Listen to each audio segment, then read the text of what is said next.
Oxford Bookworms, Stage 5. David Copperfield, by Charles Dickens. Retold by Claire West. Read by Andrew Burt. Published and copyright Oxford University Press, 1997. Chapter 1. David Copperfield's Childhood. I was born at Blunderstone, in Suffolk, in the east of England, and was given my poor father's name, David Copperfield. Sadly, he never saw me.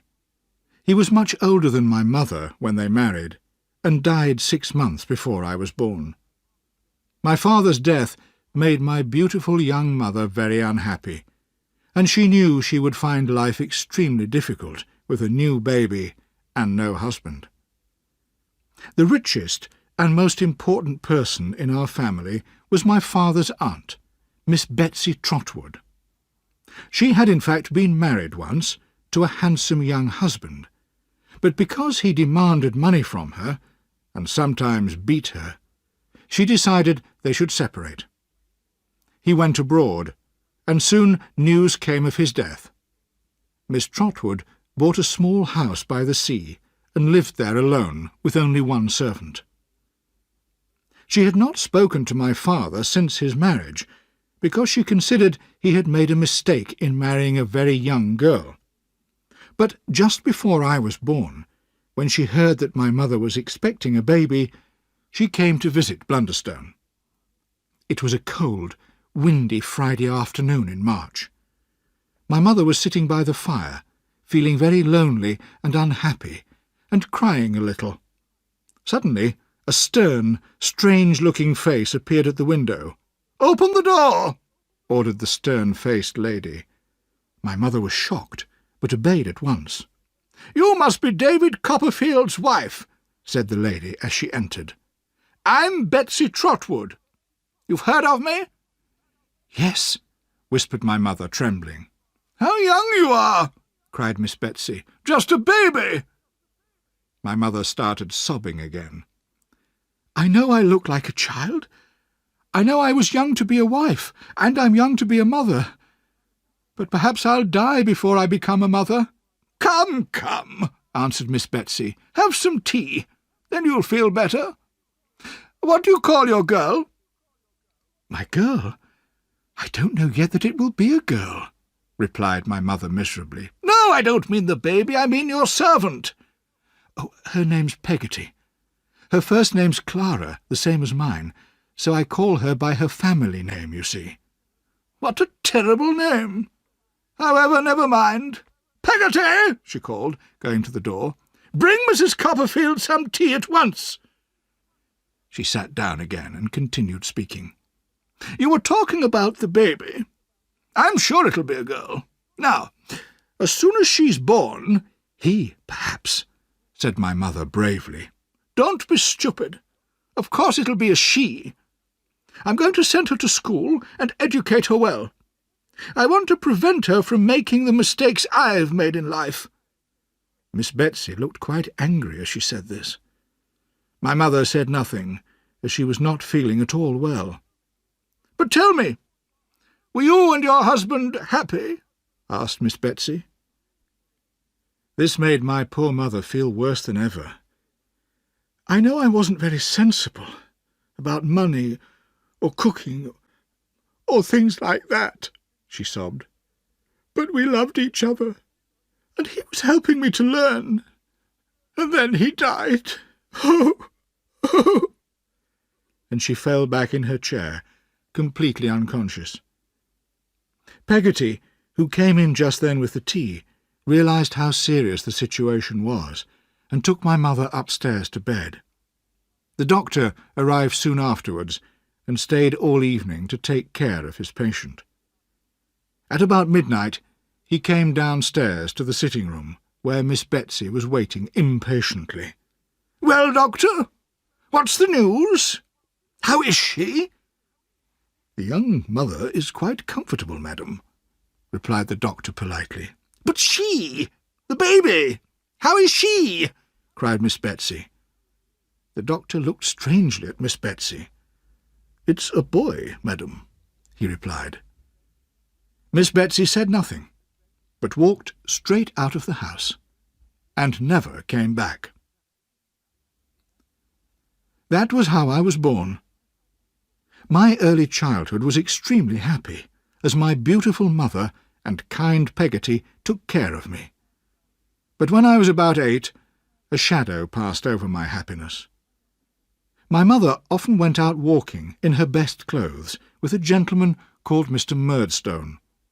He had black hair, a big black moustache, and an unpleasant smile, and seemed to be very fond of my mother.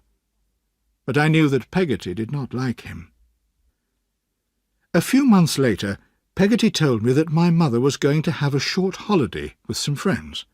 Meanwhile, Peggotty and I would go to stay with her brother Daniel in Yarmouth, on the east coast, for 2 weeks.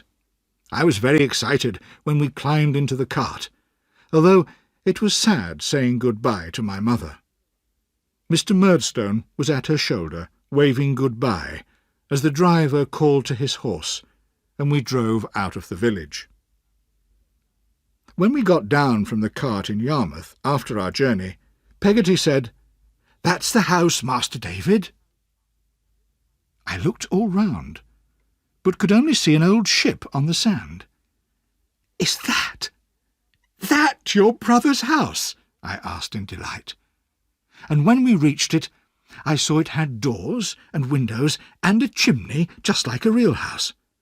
I could not imagine a nicer place to live. Everything was clean and tidy, and smelt of fish. Now I was introduced to the Peggotty family. There was Daniel Peggotty, a kind old sailor. Although he was not married, he had adopted 2 orphans, who lived with him and called him Uncle.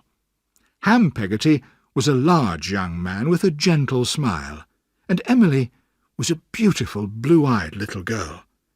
They all welcomed Peggotty and me warmly. I spent a wonderfully happy 2 weeks there, playing all day on the beach with Emily, and sleeping in my own little bed on the ship. I'm sure I was in love with little Emily in my childish way, and I cried bitterly when we had to say good-bye at the end of the holiday. But on the way home to Blunderstone, Peggotty looked at me very worriedly. "Master David, my dear," she said suddenly in a trembling voice, "I must tell you. You'll have to know now. While we've been away, your dear mother has married Mr. Murdstone. He's your stepfather now." I was deeply shocked. I could not understand how my mother could have married that man. And when we arrived home, I could not help showing my mother how very miserable I was. I went straight to my room and lay sobbing on my bed, which made my poor mother very unhappy too. As she sat beside me, holding my hand, Mr. Murdstone suddenly came in. "What's this, Clara, my love?" he asked sternly. "Remember, you must be firm with the boy. I've told you before. You're too weak with him." "Oh, yes, Edward. I'm afraid you're right," my mother replied quickly. "I'm very sorry. I'll try to be firmer with him." And when she left the room, Mr. Murdstone whispered angrily to me, "David, do you know what I'll do if you don't obey me? I'll beat you like a dog." I was still very young, and I was very frightened of him. If he had said one kind word to me, perhaps I would have liked and trusted him, and my life would have been different. Instead, I hated him for the influence he had over my dear mother, who wanted to be kind to me, but also wanted to please her new husband. That evening, Mr. Murdstone's sister arrived to help my mother in the house. A tall, dark lady, with a stern, frowning face. She looked and sounded very much like her brother. I thought she was planning to stay with us for a long time, and I was right. In fact, she intended to stay forever. She started work the next morning. "Now, Clara," she said firmly to my mother at breakfast, I'm here to help you. You're much too pretty and thoughtless to worry about the servants, the food, and so on. So just hand me your keys to all the cupboards, and I'll take care of everything for you." My poor mother just blushed, looked a little ashamed, and obeyed. From then on, Miss Murdstone took complete control of the house, keeping the keys hanging from her waist as she hurried through the house, checking that everything was being done just as she wished. Chapter 2. David is sent away to school. I was very unhappy during this time. Mr. Murdstone insisted on my studying, and so my mother gave me lessons. In the past, she and I had enjoyed our studies together, and she had taught me a lot in her gentle way. But now, both Mr. and Miss Murdstone were present during my lessons, and somehow I could not concentrate or remember what I had learnt. My poor mother was very sympathetic and tried to encourage me, sometimes even whispering the answer to me. But the Murdstones had sharp ears. "Clara, my love," Mr. Murdstone used to say crossly, "remember, be firm. You're making the boy's character worse by helping him like that." "Oh, Edward, I'm sorry," my mother replied, looking embarrassed and hanging her head like a guilty child. One morning, when I arrived in the sitting-room as usual for my lesson, I saw that Mr. Murdstone had a thin stick in his hand.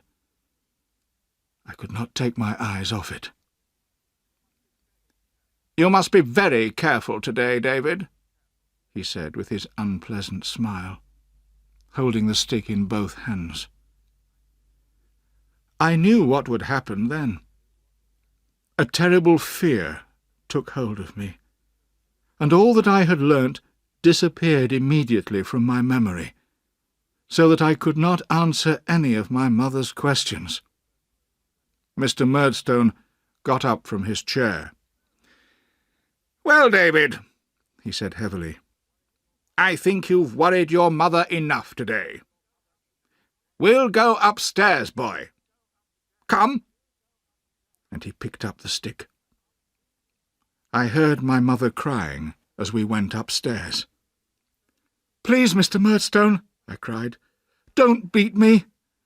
I've tried to learn, really I have, sir." But he did not listen to me. In my bedroom, he held my arms and started hitting me with the stick. I managed to get hold of his hand and bit deep into it. He cried out angrily and began to hit me as hard as he could. Above the noise of my screams, I could hear my mother and Peggotty crying outside the door. Then, the next moment, he was gone. I heard him lock the door, and I was lying, sore and bleeding, on the floor. The whole house seemed suddenly very quiet. I stayed there for a time, without moving. In the evening, Miss Murdstone brought me some bread and milk, which she left on the floor beside me, frowning angrily at me as she went out. I was kept locked in that room for 5 days and nights, and saw nobody except Miss Murdstone, who brought me food, but never spoke to me. To a small boy, the 5 days seemed like years, and I can still remember how frightened and guilty I felt. But during the 5th night, I heard a strange noise at the keyhole. It was Peggotty, trying to give me a message. "Master David, my dear," she whispered, sobbing, They're going to send you away to boarding school. Tomorrow." "Oh, Peggotty," I cried. "Then I won't see you and Mother very often." "No, my love. But don't forget, I'll take care of your mother. She needs her cross old Peggotty. I'll stay with her, although I hate these Murdstones. And remember, David, I love you as much as I love your mother, and more, and I'll write to you." "Thank you, dear Peggotty," I whispered back, tears rolling down my face. "Will you write to your brother too, and Ham, and little Emily, and tell them I'm not as bad as the Murdstones think, and send my love to them, especially little Emily?" Peggotty promised to do what I asked. The next morning Miss Murdstone told me that because of my wickedness I was going away to school. She had already packed my case for me. My mother was only allowed to say a very quick goodbye to me when the horse and cart arrived. The driver put my case on the cart, and we drove slowly out of Blunderstone. I was still sobbing loudly when suddenly I saw Peggotty running after us on the road. The driver stopped and waited for her. With difficulty, she climbed up onto the cart. "Here, Master David," she cried breathlessly. "A little present from me and your dear mother. Take care of yourself, my dear." She put a small purse and a paper bag into my hands, and held me so close to her fat body that I thought I would never breathe again. Then she jumped down and ran back along the road to the village. As we continued our journey, I dried my tears and looked at what she had given me. The bag was full of Peggotty's special cakes, and in the purse were 8 bright shilling coins. Thinking of my mother and Peggotty made me start crying again. But just then the driver, Mr. Barkis, began to talk to me. He was a large, red-faced man, who clearly found conversation difficult. "Did she make those cakes?" he asked slowly, having finished the one that I had offered him. "You mean Peggotty, sir?" "Yes. She does all our cooking." "Does she?" replied Mr. Barkis, with great interest. There was a long silence while he considered his next question. "Does she have a young man?" he asked. "You know, someone who wants to marry her." "Peggotty? A young man?" I repeated, surprised. "Oh, no. She's never had any young men." "Ah," replied Mr. Barkis, looking very pleased. Again, he thought for a long time before speaking. "Well," he said at last, "perhaps if you write to her—" "Will you be writing to her?" "You could give her a message from me. You could say, 'Barkis is willing.' Would you do that?" "Barkis is willing," I repeated innocently, wondering what the message meant. "Yes, of course. But you could tell her yourself, Mr. Barkis, when you return to Blunderstone tomorrow." "No, no," he said. "No. You just give her the message. Remember, Barkis is willing." After this conversation, Mr. Barkis was completely silent for the rest of the journey. When we arrived in Yarmouth, I bought paper at the hotel and wrote this letter to Peggotty. My dear Peggotty, I have arrived safely in Yarmouth. Barkis is willing. Please give my love to Mother. Yours, David. P.S. He says it's important. Barkis is willing. In Yarmouth, I was put on the long-distance coach to London and travelled all through the night.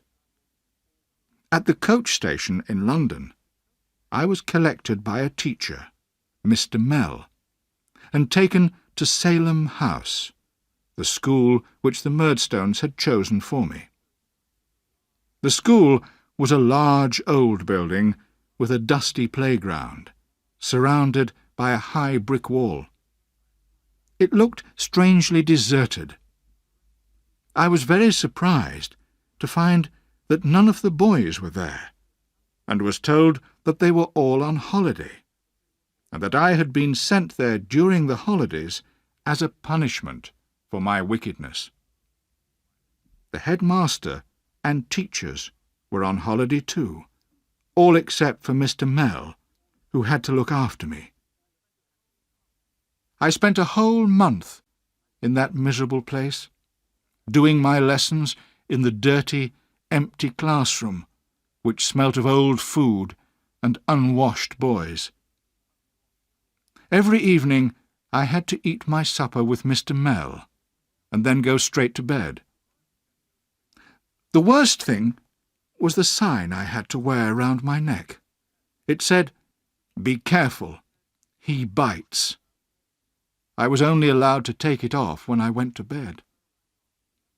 Although I was extremely lonely and unhappy at this time, I was not looking forward to meeting all the other boys.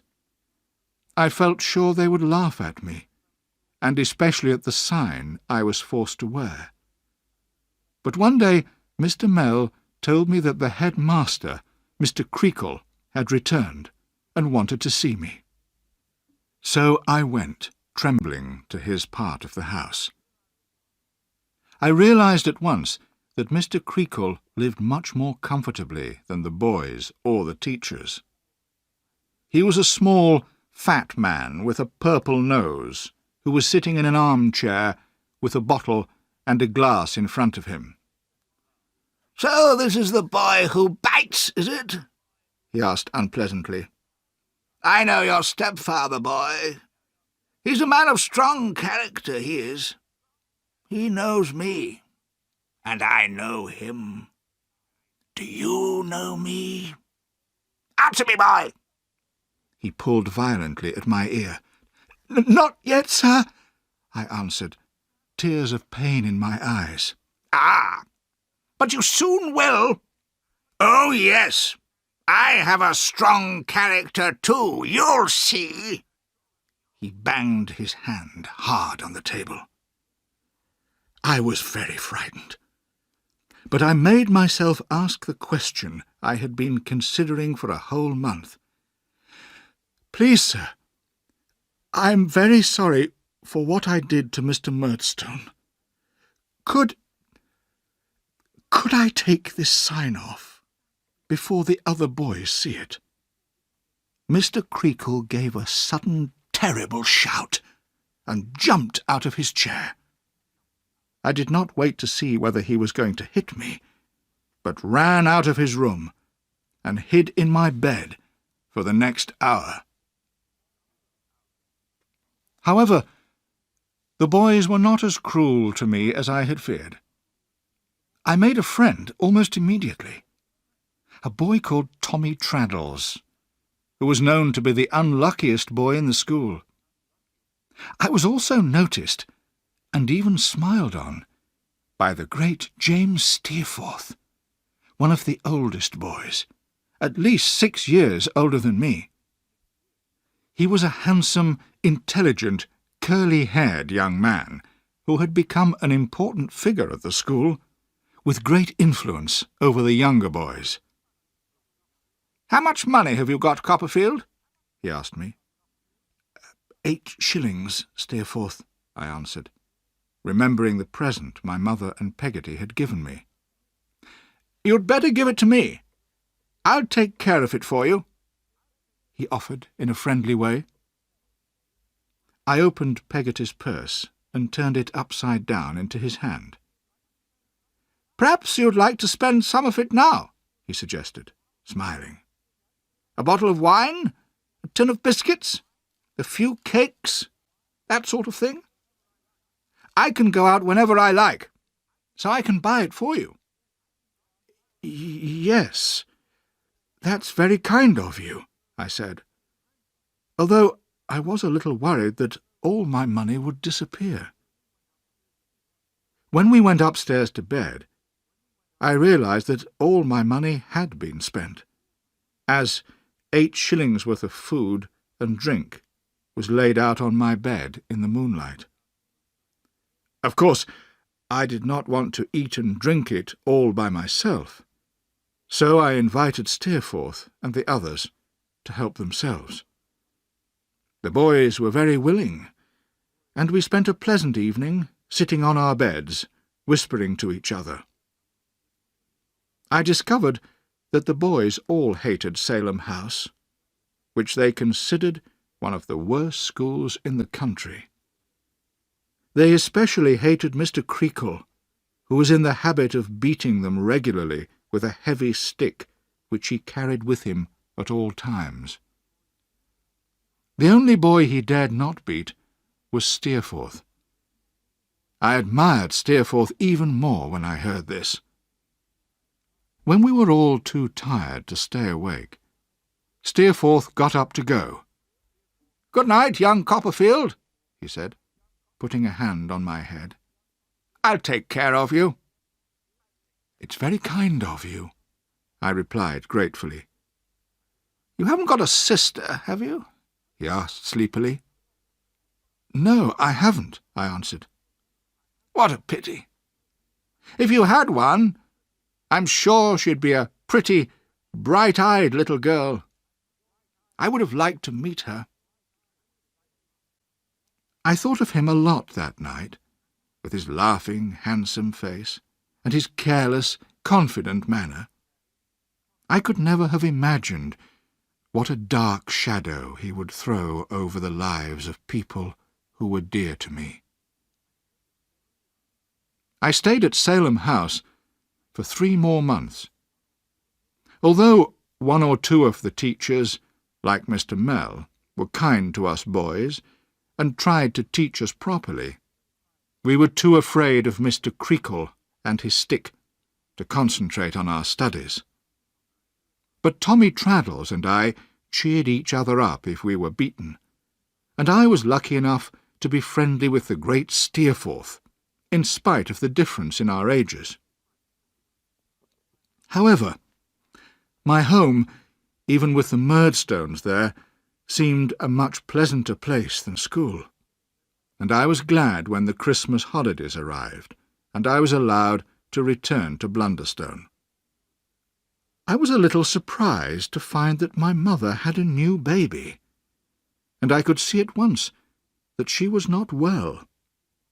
She looked tired and worried, and very thin.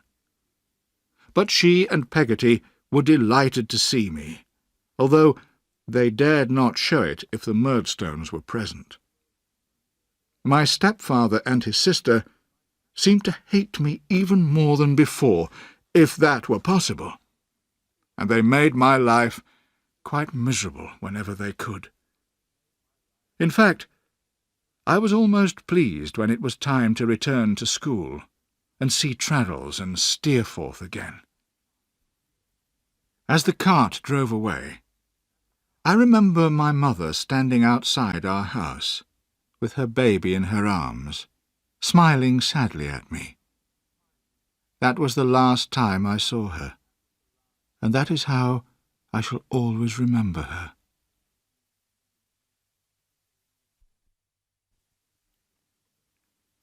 Chapter 3. David The Orphan.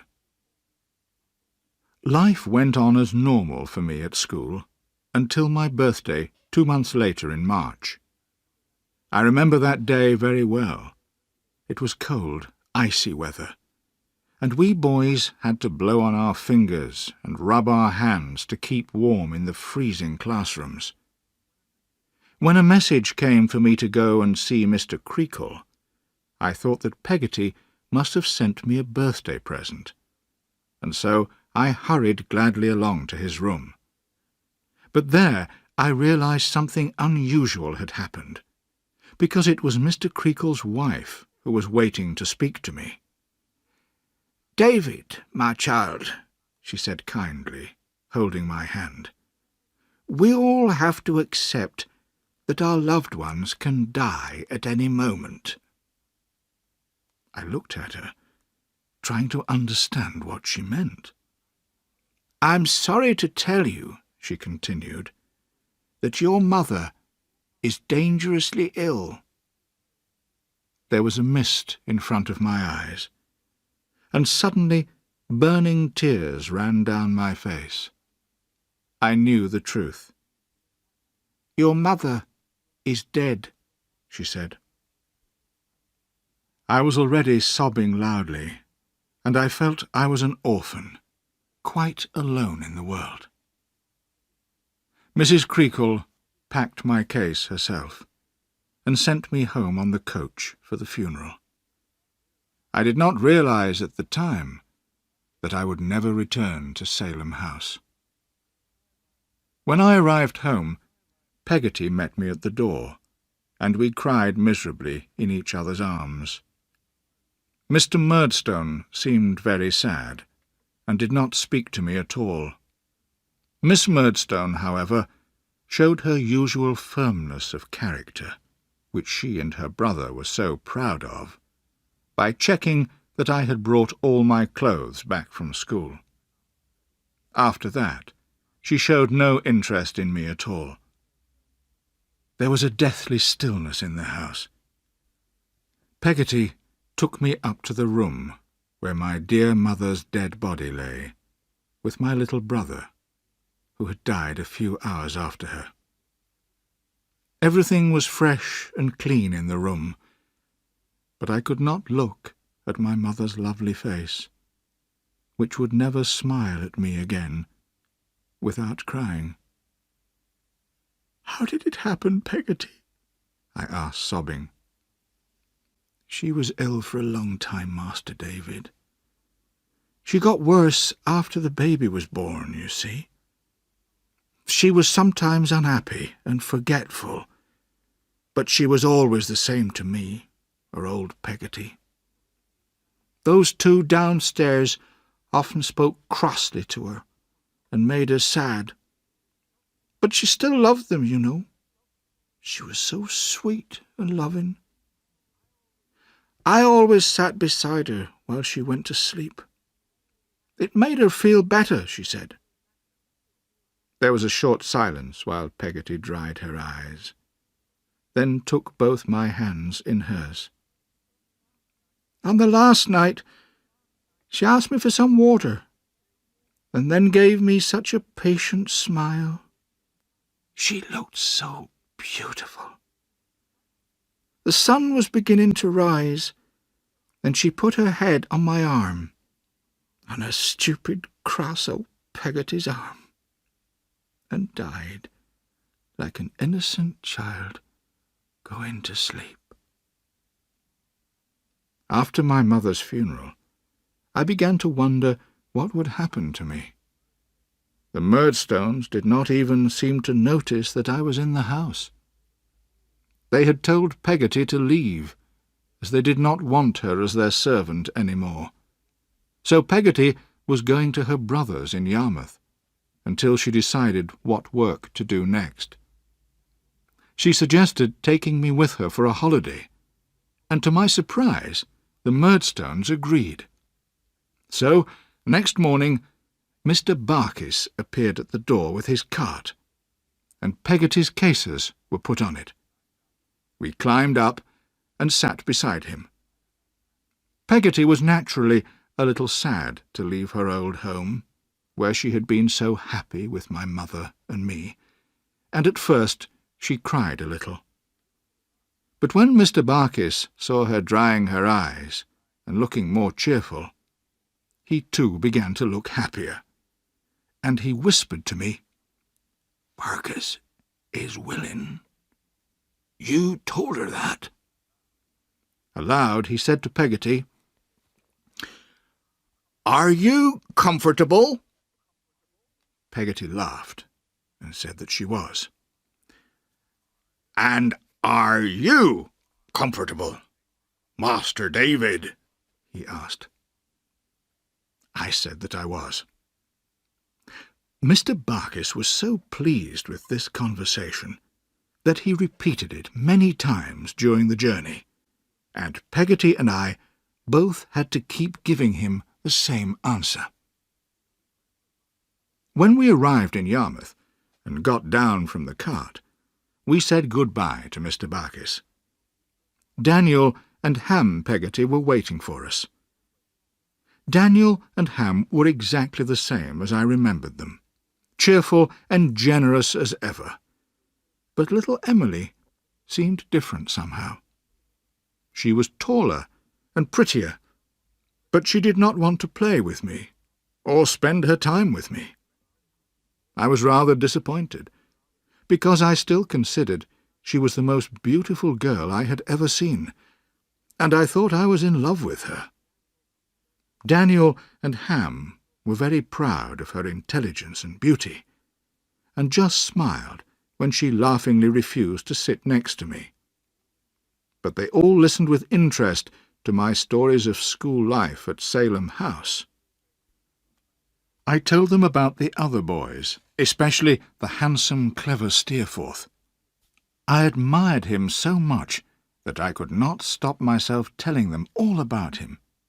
Suddenly, I noticed that Emily was listening eagerly, her blue eyes shining and a smile on her lips. She blushed when she saw that we were all looking at her, and hid her face behind her hands. "Emily's like me," said Peggotty kindly, "and would like to see David's friend, Mr. Steerforth." The days passed happily, although Emily and I did not play together, as we had done before. Mr. Barkis was a frequent visitor, and soon Peggotty explained to me that she had decided to marry him. "I love you just as much, David, my dear, when I'm married," she told me, holding me close to her, "and I'll be able to come and see you in the cart any time I like. Barkis is a good man, and I'm sure I'll be happy with him. He's got a nice little house, and I'll keep a little bedroom there for you to use whenever you want. You'll always be welcome to come and stay." So, when I returned to Blunderstone, Peggotty had become Mrs. Barkis, and I was glad to think of her in her own house, with a husband to take care of her. At home, my stepfather and his sister did not seem pleased to see me, and were clearly trying to find a way of getting rid of me. As they considered school too expensive, they finally arranged for me to start work, although I was still only 10 years old, and very small for my age. I was sent to London, to work in a warehouse in the east of the city near the river. My job was to wash bottles, which would then be filled with wine, or to pack the filled bottles in cases. I was paid only 6 shillings a week. There were several other boys who worked with me, but I was the only one who had been to school. All the warehouse workers were coarse, rough people, who were used to working in dirty conditions for long hours. No words can describe the horror I felt when I realized what my life was going to be like from now on. I was deeply ashamed at having such a job, and I was also afraid that I would forget everything I had learnt from my mother and my teachers. I would never find friends like Traddles or Steerforth, or be able to get a better position in life. It was an extremely unhappy time for me. My stepfather had asked Mr. Quinion, the manager, to find me somewhere to stay in London. So, at the end of my first day, I was called to Mr. Quinion's office and introduced to an important-looking, rather fat, middle-aged man with a head as bald as an egg. His name was Mr. Micawber, and he offered me a spare room in the house he was renting with his family. I agreed to take it, and Mr. Micawber and I walked home together. The Micawbers were obviously very poor, but tried hard not to let this show. The house had several floors of rather dirty, empty rooms with very little furniture. Mrs. Micawber was a thin, tired-looking woman with a baby in her arms. The baby was one of twins, and in all my experience of the family, I never saw Mrs. Micawber without at least one of the twins. They also had a 4-year-old son and a 3-year-old daughter. Their only servant was a young orphan girl. "I never thought," Mrs. Micawber told me sadly as she showed me my room, "when I lived with mother and father, before I was married, that I would ever be as poor as this. But as Mr. Micawber is for the moment in difficulties, I must of course accept the situation. I'm afraid he owes a lot of money, but his creditors will just have to wait. You can't get blood out of a stone, nor can anyone get any money at all out of Mr. Micawber at present." I soon realised that neither Mr. nor Mrs. Micawber had ever been able to manage money. The little that Mr. Micawber earned was not enough either to keep his creditors happy or to pay for the needs of his growing family. So his creditors were constantly at the door, demanding payment, and meals were rather irregular in the Micawber house. Mr. and Mrs. Micawber's moods varied according to the situation. One moment Mr. Micawber looked extremely miserable and depressed. The next he was brushing his shoes and singing a song before going out. Mrs. Micawber's character was similar to her husband's. Sometimes I came home to find her lying on the floor, with her hair undone, looking wild and desperate. But an hour later she was cheerfully eating a good supper. I lived with these kind people for several months, and became very fond of them. I bought my own food out of my wages, because I knew the Micawbers hardly ever had enough for themselves, and I lived mostly on bread and cheese.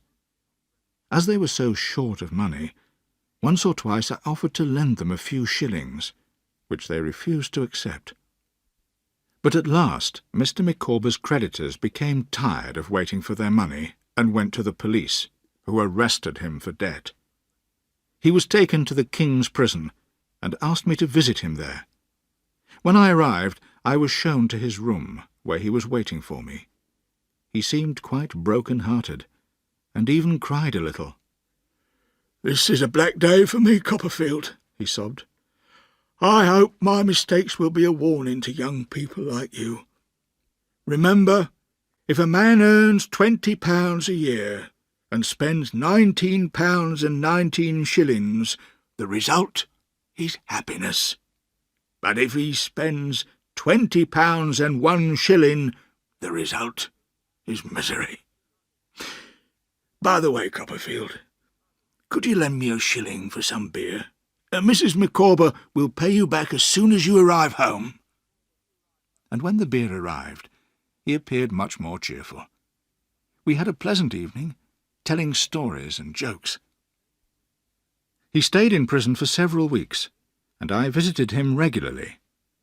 I was delighted to hear on one of my visits that he would soon be free, as his creditors had unwillingly accepted the fact that he had no way of paying his debts.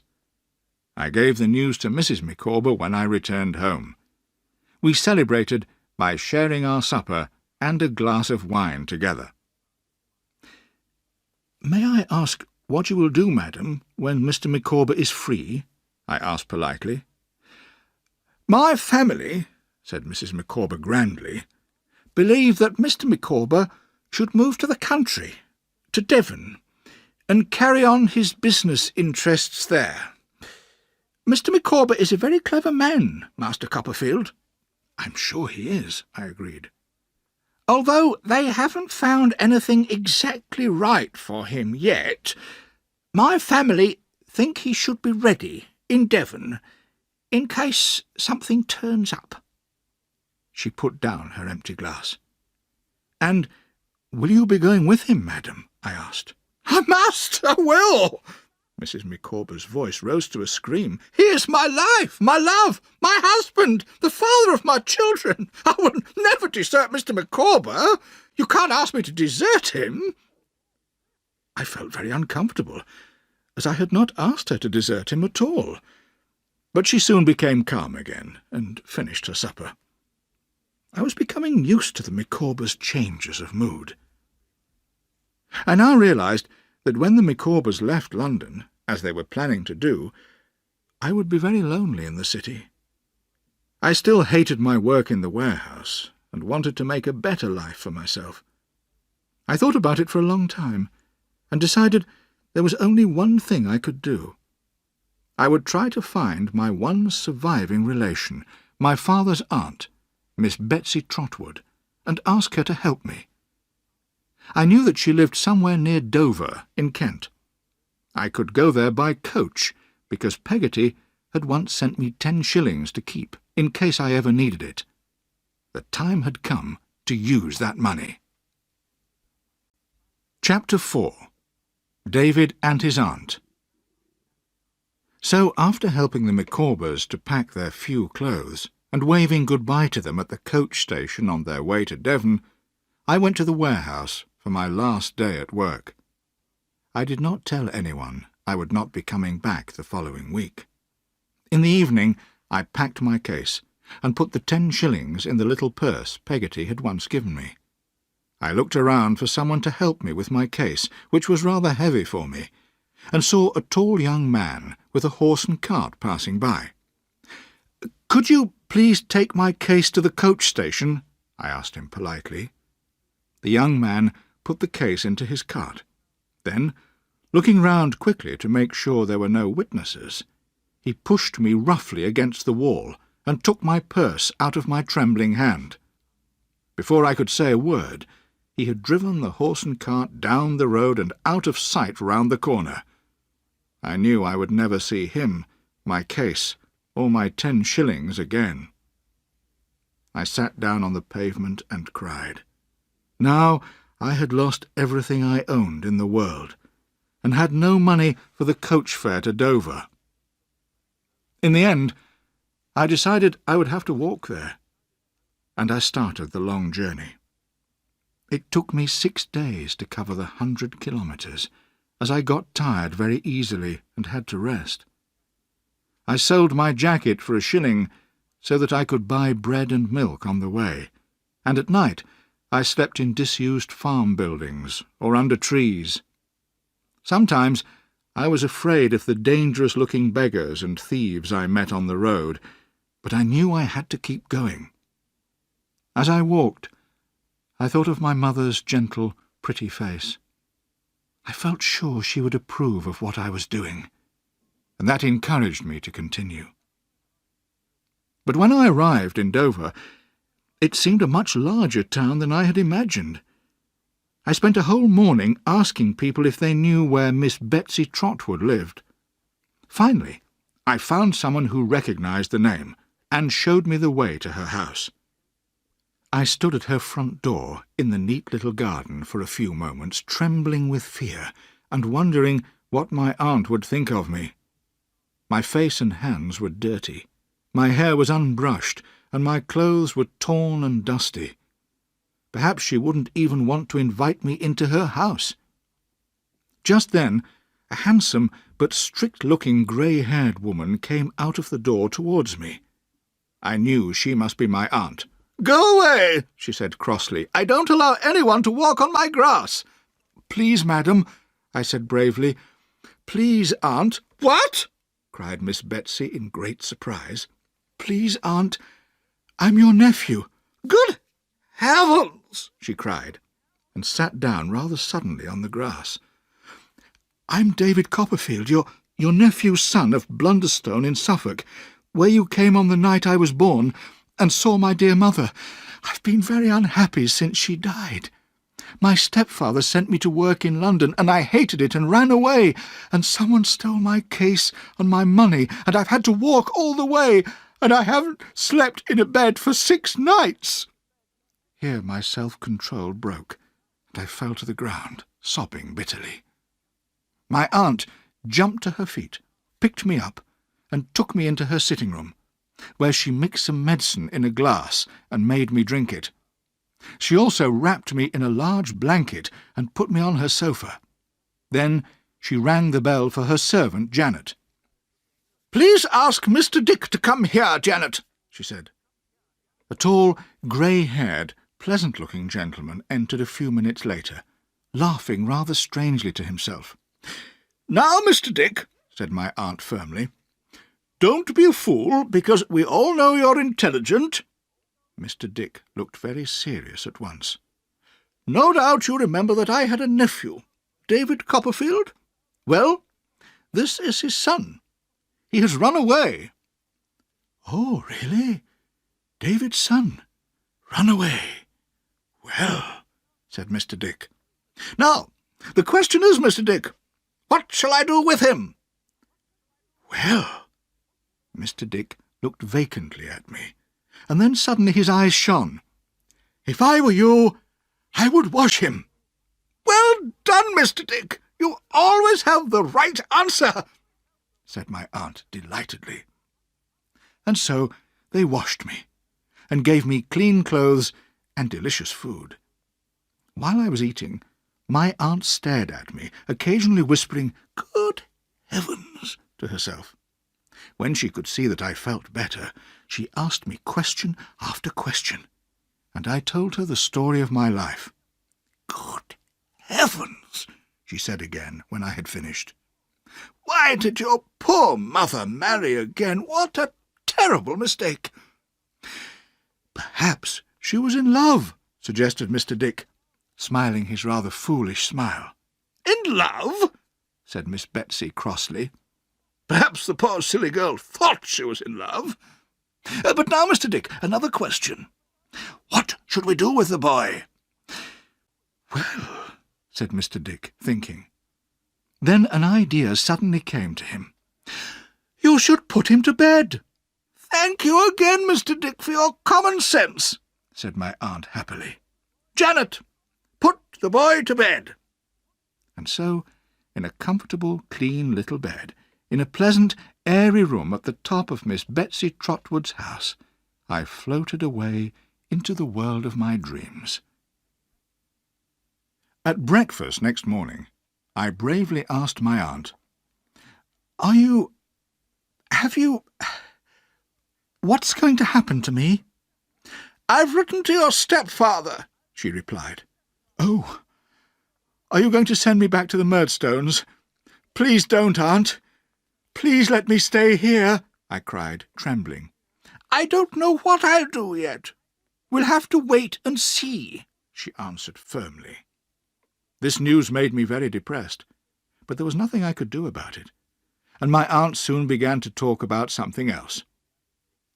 "What do you think of Mr. Dick, child?" "He looks a little, well, mad. Is he mad, Aunt?" "Well, his family called him mad and wanted to lock him up forever. But I met him and thought, I still think, he's an extremely sensible, intelligent person. So I offered to take care of him, and he's lived in my house for 10 years. Nobody knows what useful advice he's given me. I trust him completely." When I heard how generous my aunt had been to poor, harmless Mr. Dick, I began to understand her character better.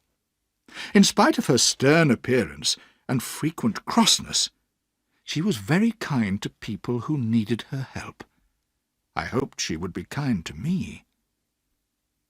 Several days later, I was looking out of the sitting-room window when I saw Mr. and Miss Murdstone riding into my aunt's garden. My aunt had seen them too, and hurried out, waving her umbrella angrily at them and shouting, "Go away! Don't ride on my grass! Who do you think you are? Go away, I tell you!" "Aunt," I cried out, "they're Mr. and Miss Murdstone." "I don't care," she shouted. "Nobody is allowed to ride on my grass." And she went back into her house, banging the door behind her. The Murdstones had to lead their horses out of the garden and then return to ring the doorbell. They looked very uncomfortable and unsure of themselves. Janet showed them into the sitting-room, where my aunt, Mr. Dick, and I were waiting. "Miss Trotwood," began Mr. Murdstone, stepping forward. "Excuse me," said my aunt sharply. "I imagine you are the Mr. Murdstone who married my nephew's widow. In my opinion, it would have been much better if you had never married the poor child." "I agree with you, Miss Trotwood," said Miss Murdstone, smiling falsely. "My brother would certainly have been happier if he hadn't married her, because I consider poor dear Clara was, in fact, just a child." "Fortunately," said my aunt, "you and I, madam, are too old and plain for anyone to say that about us." Miss Murdstone did not seem eager to agree to this. Her brother, however, wanted to get down to business. "Miss Trotwood," he said a little crossly, "having received your letter, I've come to explain to you, in case you haven't realized it yet, that this boy is extremely wicked and violent. Both my sister and I have tried to change his character, but sadly we have failed." "I must add," said Miss Murdstone, "that of all the boys in the world, I believe this is the worst boy." "I see," said my aunt. "Now tell me, has David inherited any money from his father or mother?" "No, madam," answered Mr. Murdstone. "My dear Clara naturally trusted me to take care of David, and I'm ready to do that if he comes back with me now. But I alone shall decide what to do with him, Miss Trotwood. Understand that. I am here for the first and last time to take him away. If you decide to keep him with you, you keep him for ever." "What do you say, David?" asked my aunt, turning to me. "Please don't let me go with them, Aunt," I begged. "They've always been unkind to me, and they made my mother very unhappy. I'll be so miserable if I have to go back with them." "What do you think, Mr. Dick?" asked my aunt. Mr. Dick thought for a moment. "Get a suit of clothes made for him immediately," he said. "What would I do without you, Mr. Dick?" asked my aunt, shaking his hand enthusiastically. Then she turned to Mr. Murdstone. "You'd better go. I'll keep the boy and take my chance with him." "I don't believe a word of your story. Do you think I don't know how you broke that poor girl's heart, and how you hated her son and punished him for it? I can see by your face that I'm right." We all stared at Mr. Murdstone. It was true that his face was white, and he was breathing fast. "Good-bye, sir, and good-bye to you too, madam," added my aunt, turning suddenly to Miss Murdstone. "If I see you riding on my grass again, I'll knock your hat right off your head." The Murdstone said nothing in reply to these fierce words, but walked quickly out of the house. "Thank you, Aunt," I cried.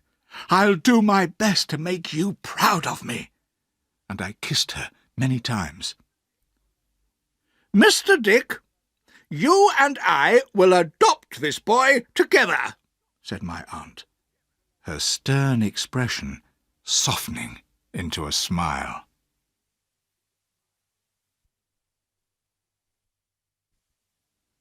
And so a new life began for me.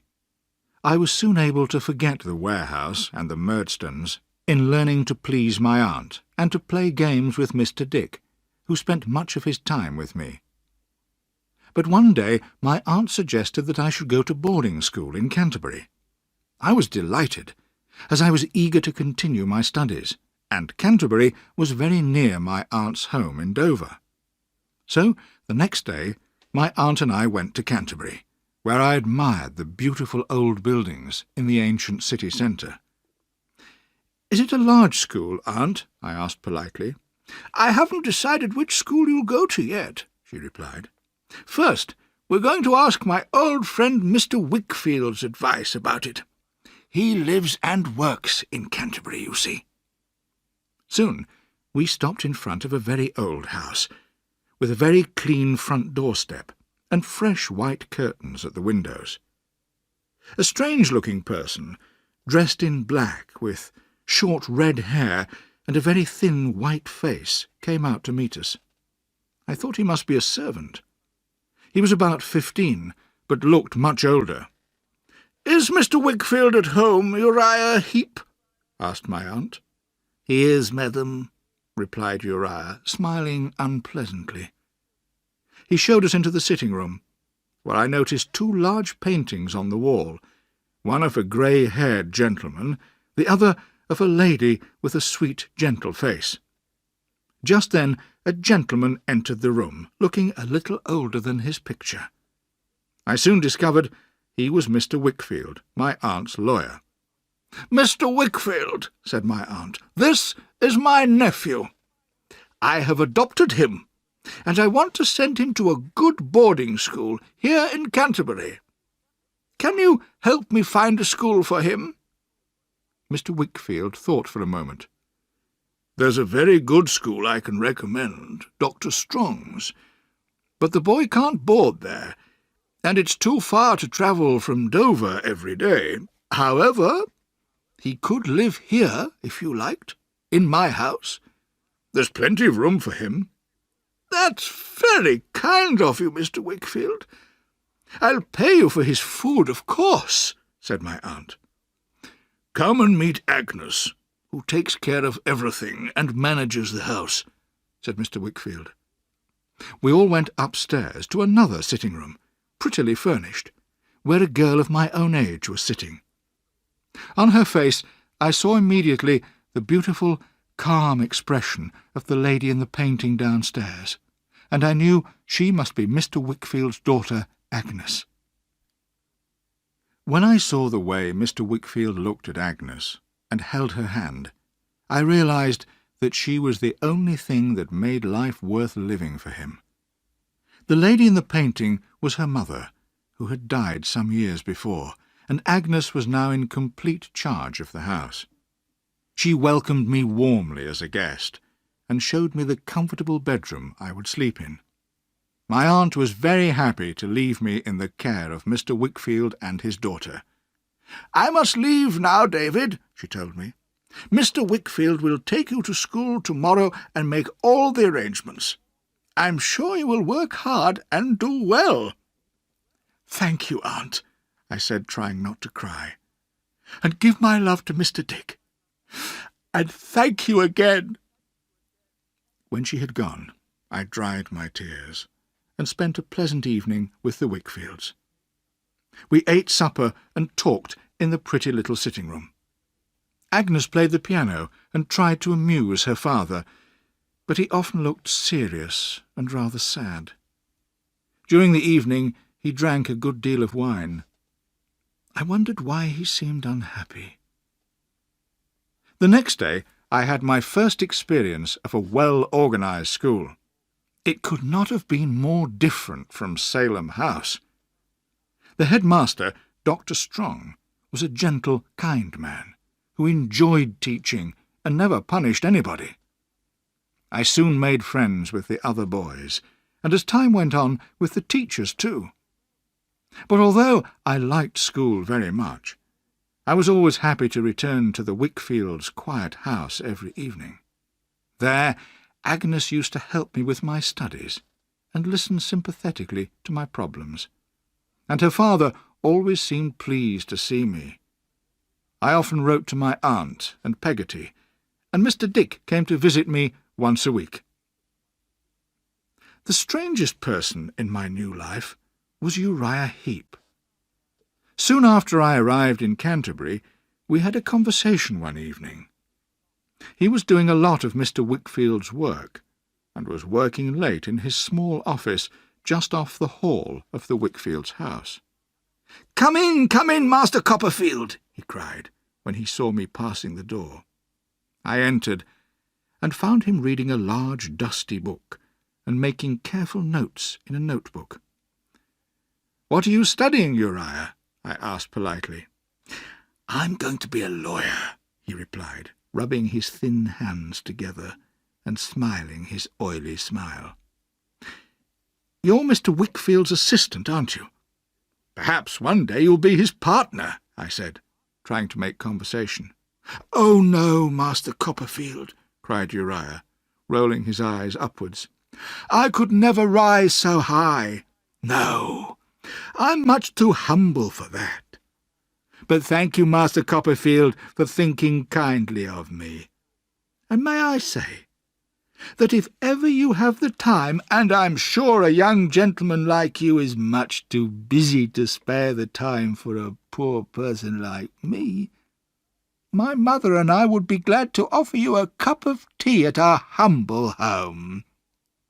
"Of course, if I have time," I answered, and left the room quickly. I did not feel comfortable with him for some reason. But the following week he invited me to tea again, and I did not want to appear rude, so I agreed. That evening he and I walked to the small house where he lived with his mother.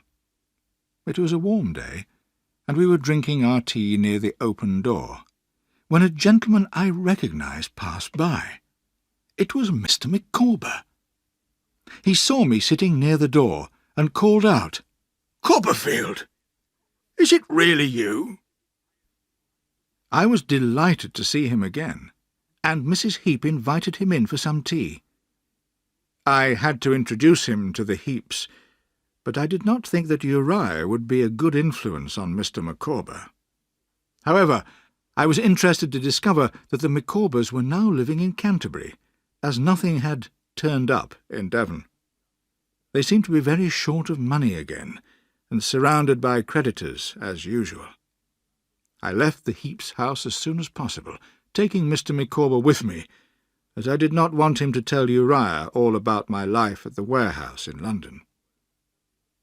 And so the years passed.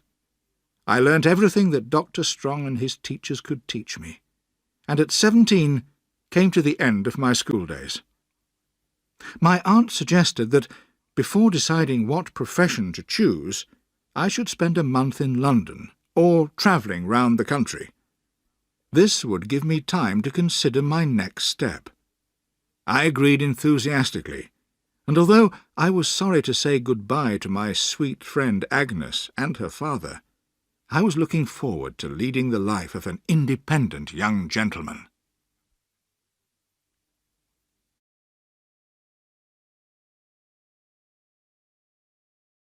Chapter 5. David meets old friends again.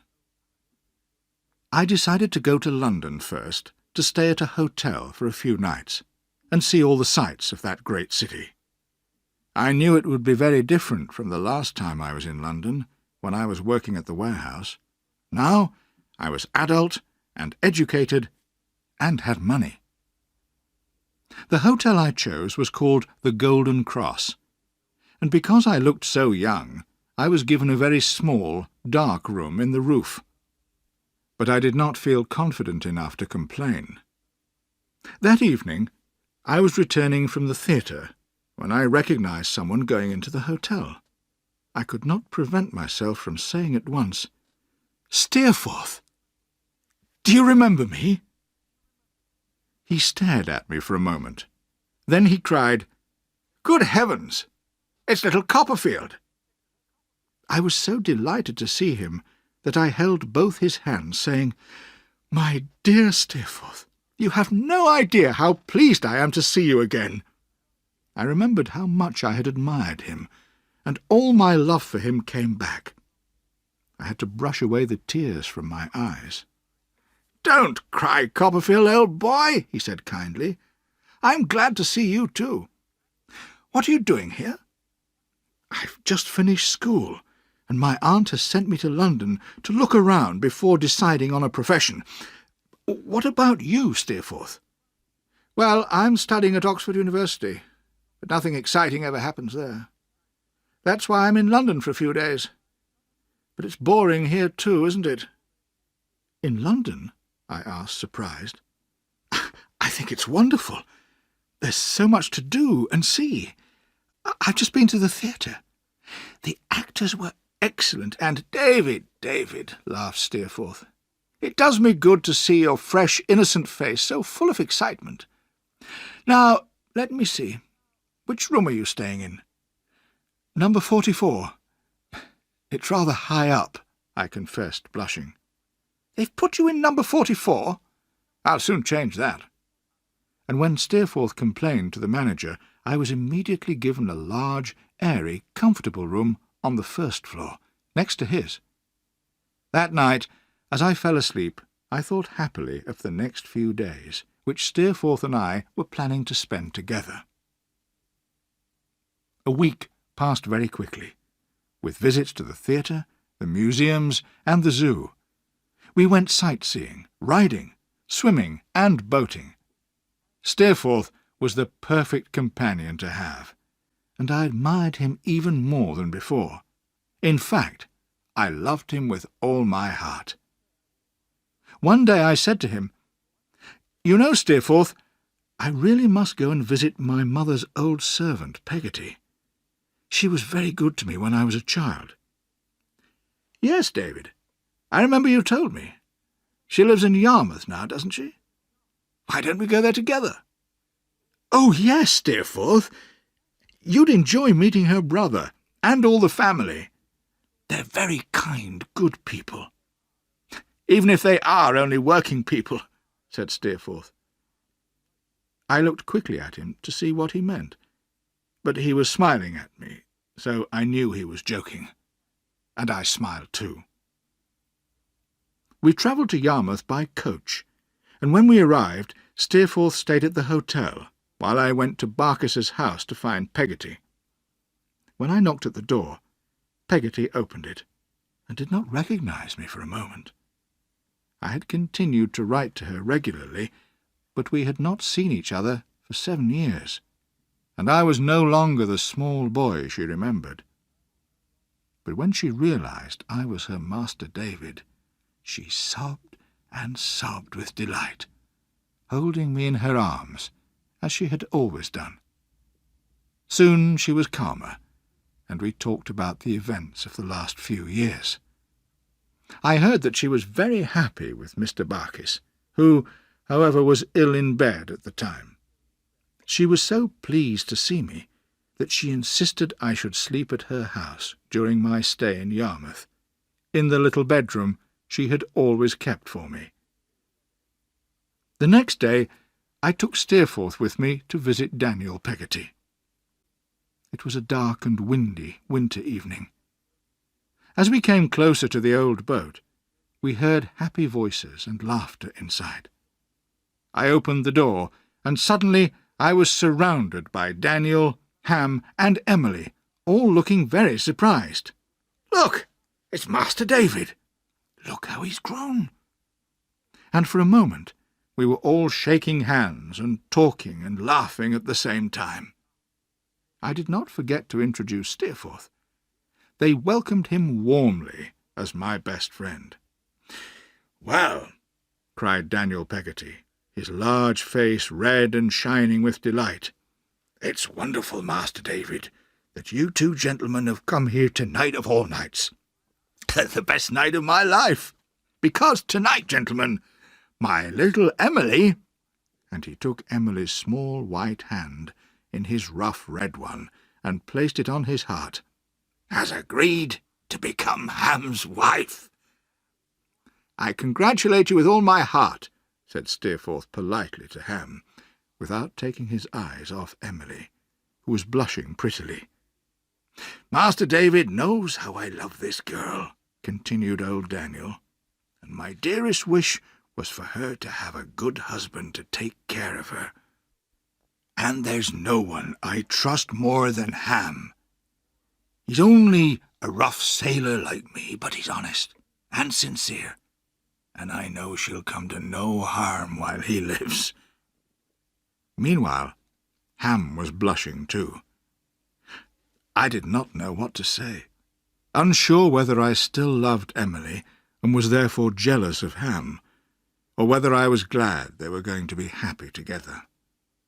But Steerforth always knew the right thing to say, and with a few well-chosen words he made us all feel much more comfortable.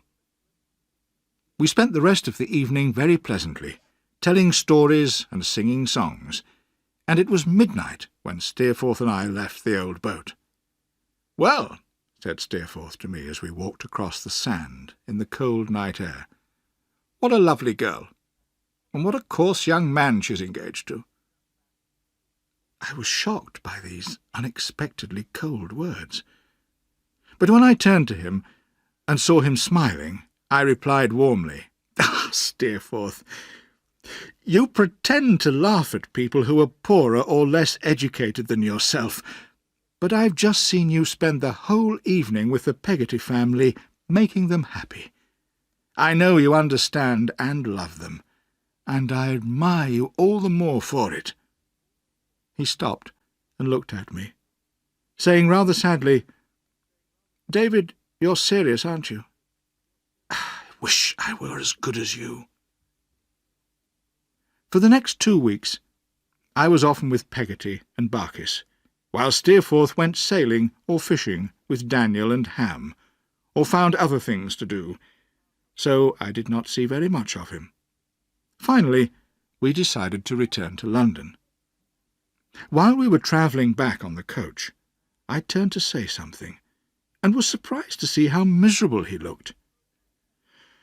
"Oh, David," he said unhappily, "I wish I could control myself better. I hate myself sometimes." "Steerforth, what can you mean?" I cried. "You're the best, the most intelligent, the kindest of men." "Thank you, David," he said, shaking his head. "But you don't know how bad I am." "Bad?" I repeated. "My dear Steerforth, don't say that. I know your character well, and I'm proud to call you my friend." In a little while his mood changed, and he became cheerful again. I soon forgot his words, but I remembered them later.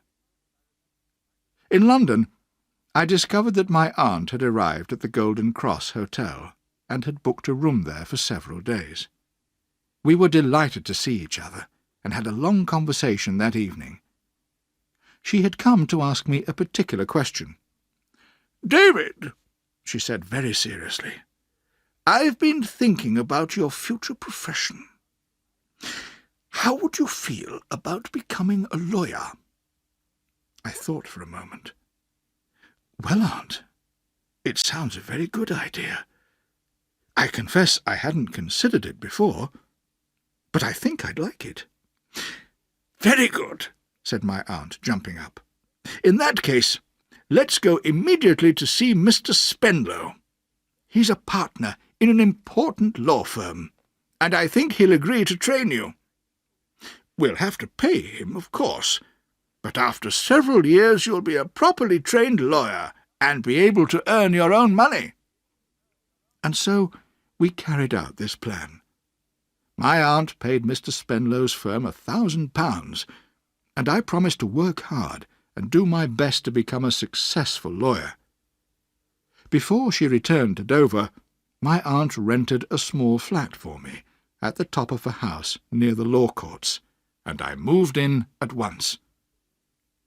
At first it seemed very exciting to walk through the busy streets after a long day in the courts or at Mr. Spenlow's dusty office, and know that I had my own home to return to.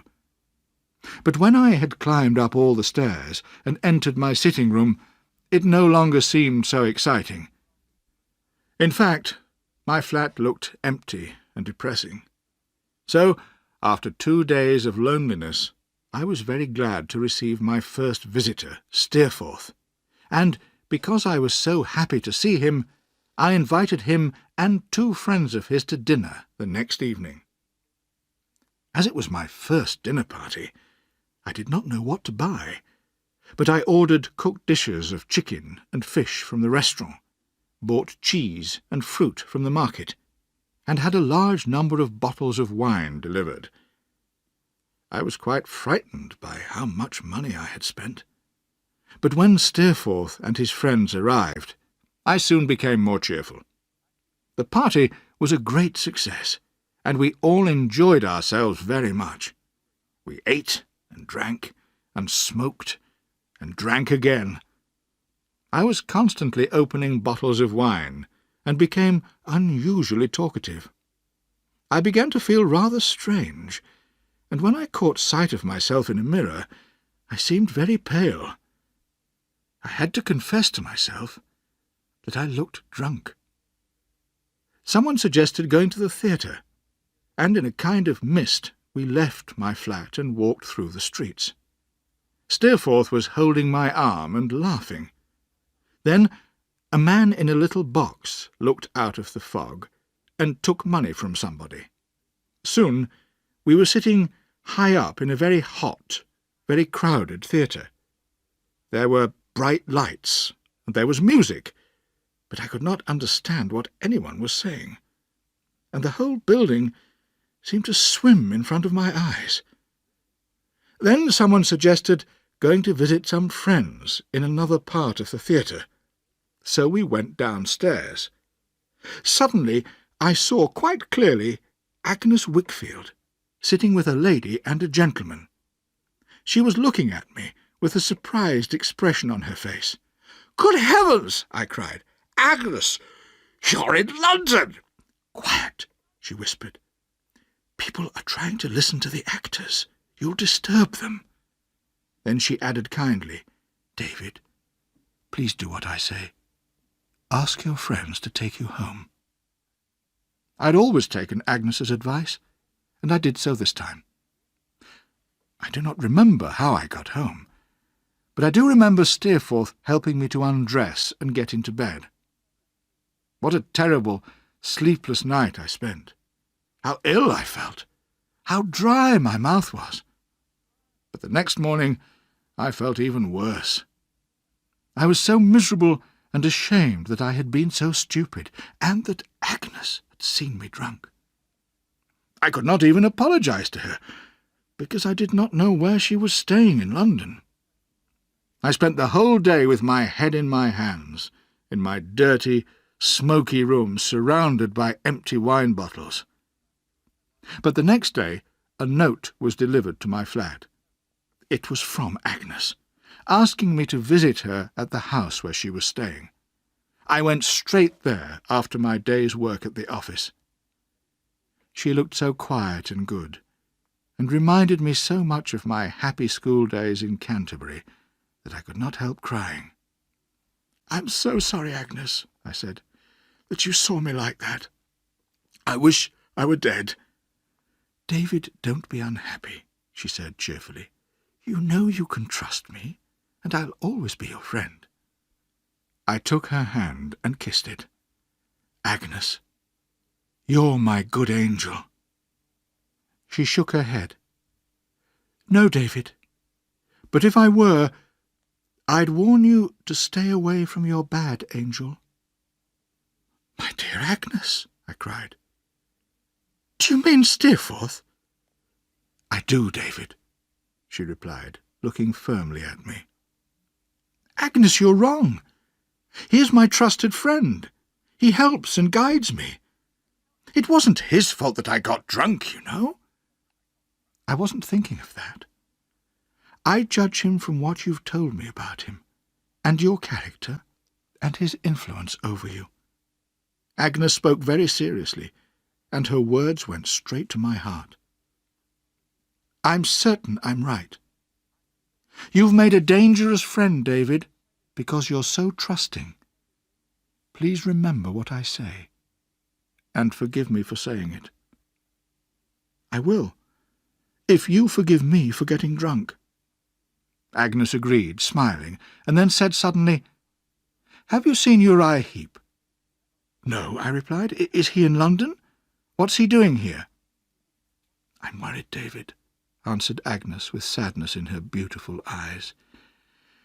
"I think he's going to be Father's partner." I remembered Uriah Heep's oily smile, and how uncomfortable he always used to make me feel. "What? That creature? He's so unpleasant. You must prevent your father from agreeing to it, Agnes." Agnes smiled miserably. "My poor father has no choice. You know how unhappy he has often been. And of course you've seen him drinking.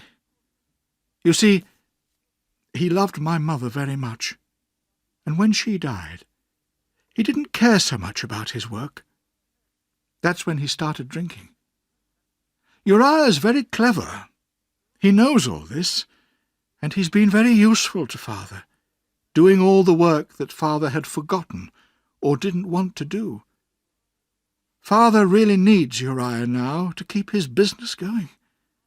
And Uriah himself pretends to be humble and grateful, but in fact he's in a strong position and is insisting on becoming a partner. Father is ashamed of himself, but he has to agree. Poor Father. I'd do anything to help him. Anything." And Agnes sobbed bitterly. I had never seen Agnes cry before. It made me so sad that I could only say helplessly, "My dear Agnes, please don't cry." However, in a few minutes she was calm again, and I was able to leave her, promising to visit her and her father in Canterbury very soon. Chapter 6. David Falls in Love. Agnes had asked me to be polite to Uriah if I met him, and so when I saw him the next day near the law courts, I was careful not to offend him. He looked even stranger than before, with his small, evil head and long, thin body, and his wide, oily smile. When we shook hands, I noticed how cold and wet his hand felt, just like a fish. Would you like to come to my rooms for coffee, Uriah?" I offered, trying to hide my horror of him. "Oh, Master Copperfield, I mean, Mr. Copperfield, I should say now, how kind of you. I'm too humble to expect such kindness, but I would like that." And when we reached my flat, he looked at me with an unpleasantly confident smile and said, "Perhaps you've heard that I'm going to become Mr. Wickfield's partner, Mr. Copperfield." "Yes," I replied. "Agnes has told me about it." "Ah, I'm glad to hear that Miss Agnes knows about it," he answered. "Thank you for that, Mr. Copperfield." I was annoyed with myself for mentioning Agnes's name, and hated hearing him say it. But I said nothing, and drank my coffee. "You said once, Mr. Copperfield," continued Uriah, rubbing his hands together happily, "that perhaps I'd be Mr. Wickfield's partner one day. It was kind of you to say so. A humble person like me remembers things like that. And now it's true. I'm glad to think I've been able to help poor Mr. Wickfield. Oh, how very careless he has been. If I hadn't been his assistant, he would certainly have lost his business, his house, and all his money by now. Of course, I'm helping him because I admire him. And not only him." Suddenly, although the room was warm, an icy coldness spread through my body as I stared into his cruel little face. "Miss Agnes is looking beautiful at the moment, isn't she?" he went on, smiling horribly. "Mr. Copperfield, I trust you because, as you know, I've always liked you, although I'm so humble and you're a gentleman. So I'd like to tell you my little secret.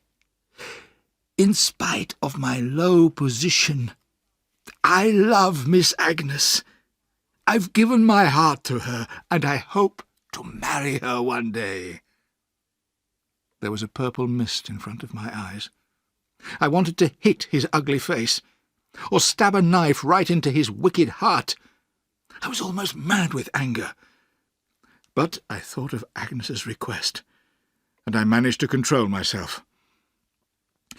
Have you spoken to Agnes about your love?"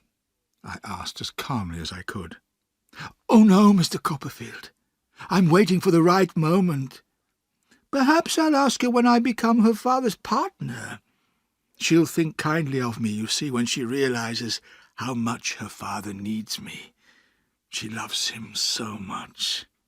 Ah, what a good daughter my Agnes is, and what an excellent wife she'll be to me." Dear, sweet Agnes, my adopted sister. I did not know any man good enough to be her husband. Could she ever marry this worthless insect?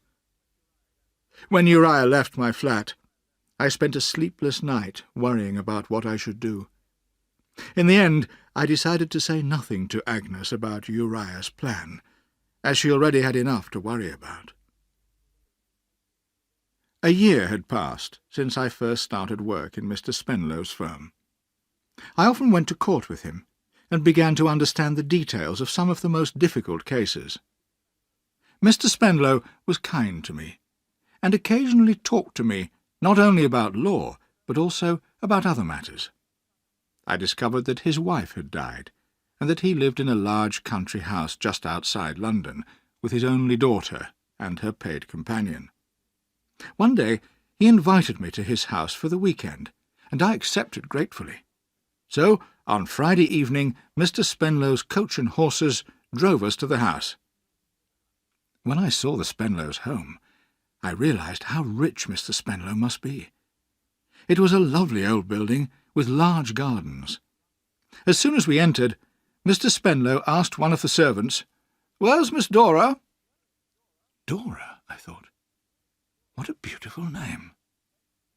We went into the sitting-room, and I suppose Mr. Spenlow introduced me. I did not notice because nothing mattered at that moment. I just stared stupidly at his daughter Dora, lost in wonder at her beauty, and unable to say anything. I had fallen in love in a second.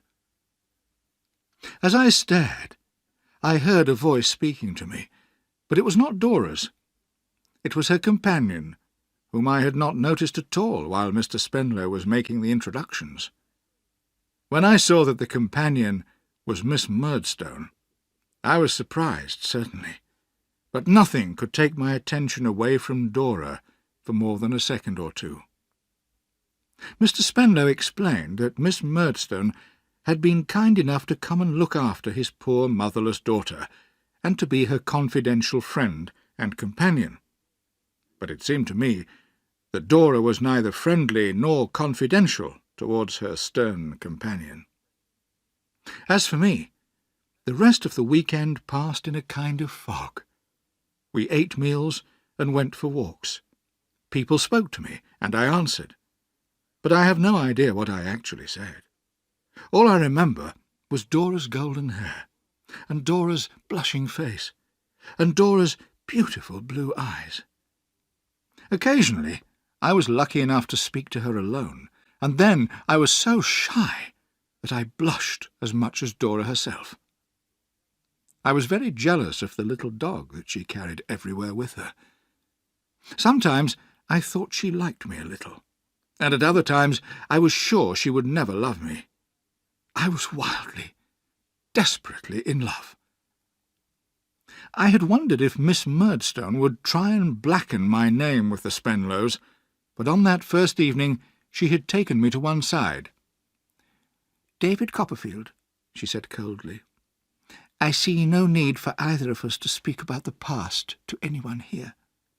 I imagine we are agreed on that." "Certainly, ma'am. We are agreed on that, although I shall never change my opinion of you." I put Miss Murdstone out of my mind, and for several weeks after meeting Dora, I lived in a dream. I did my work automatically, and I never stopped thinking of her. The greatest happiness I could imagine was being engaged to Dora. I dared not hope that one day we would be married.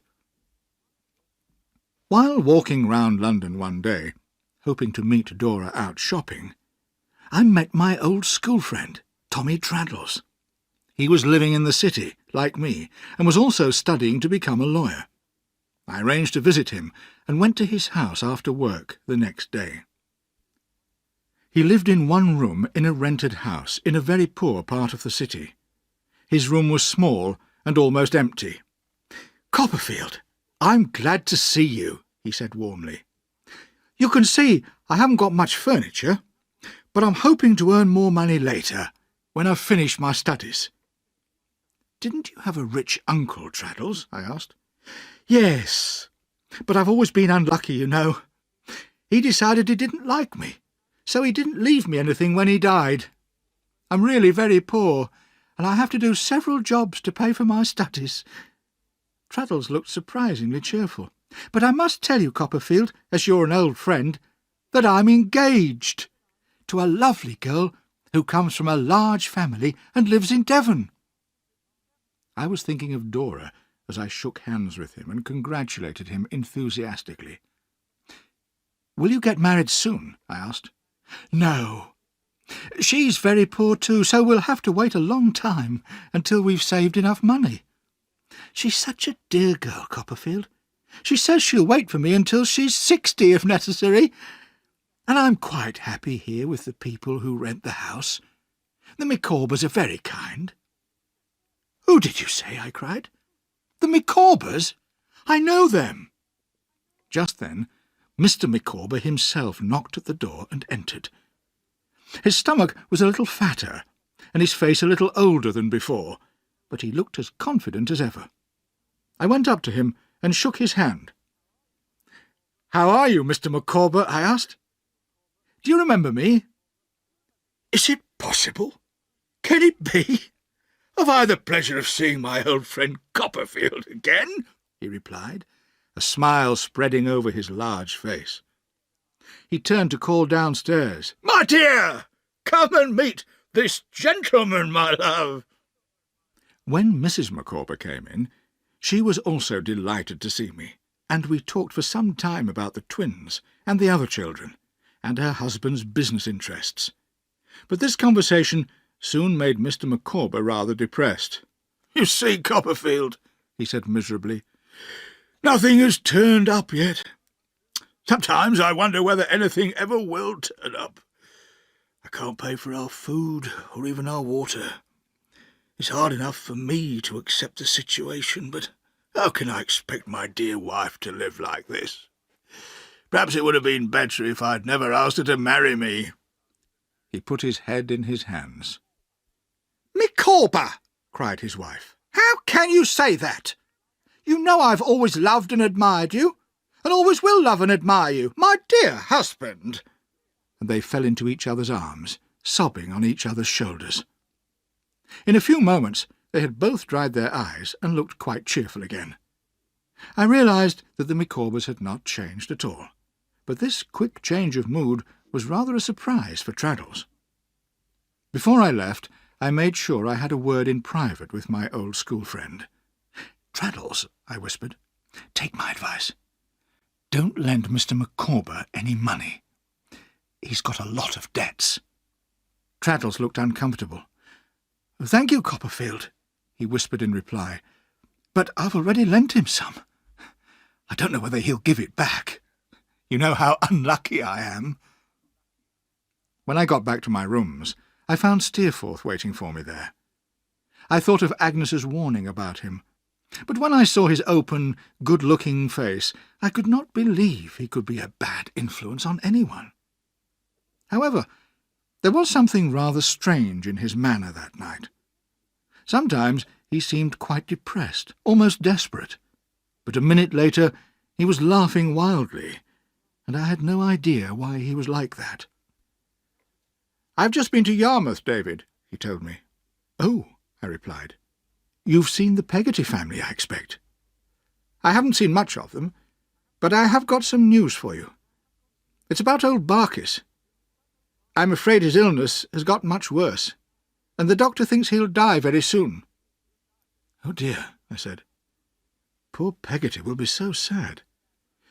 "Yes, it's bad luck," replied Steerforth carelessly. "But people die in this world every minute. I'm not afraid of death. I want to live life in my own way, and nobody can stop me."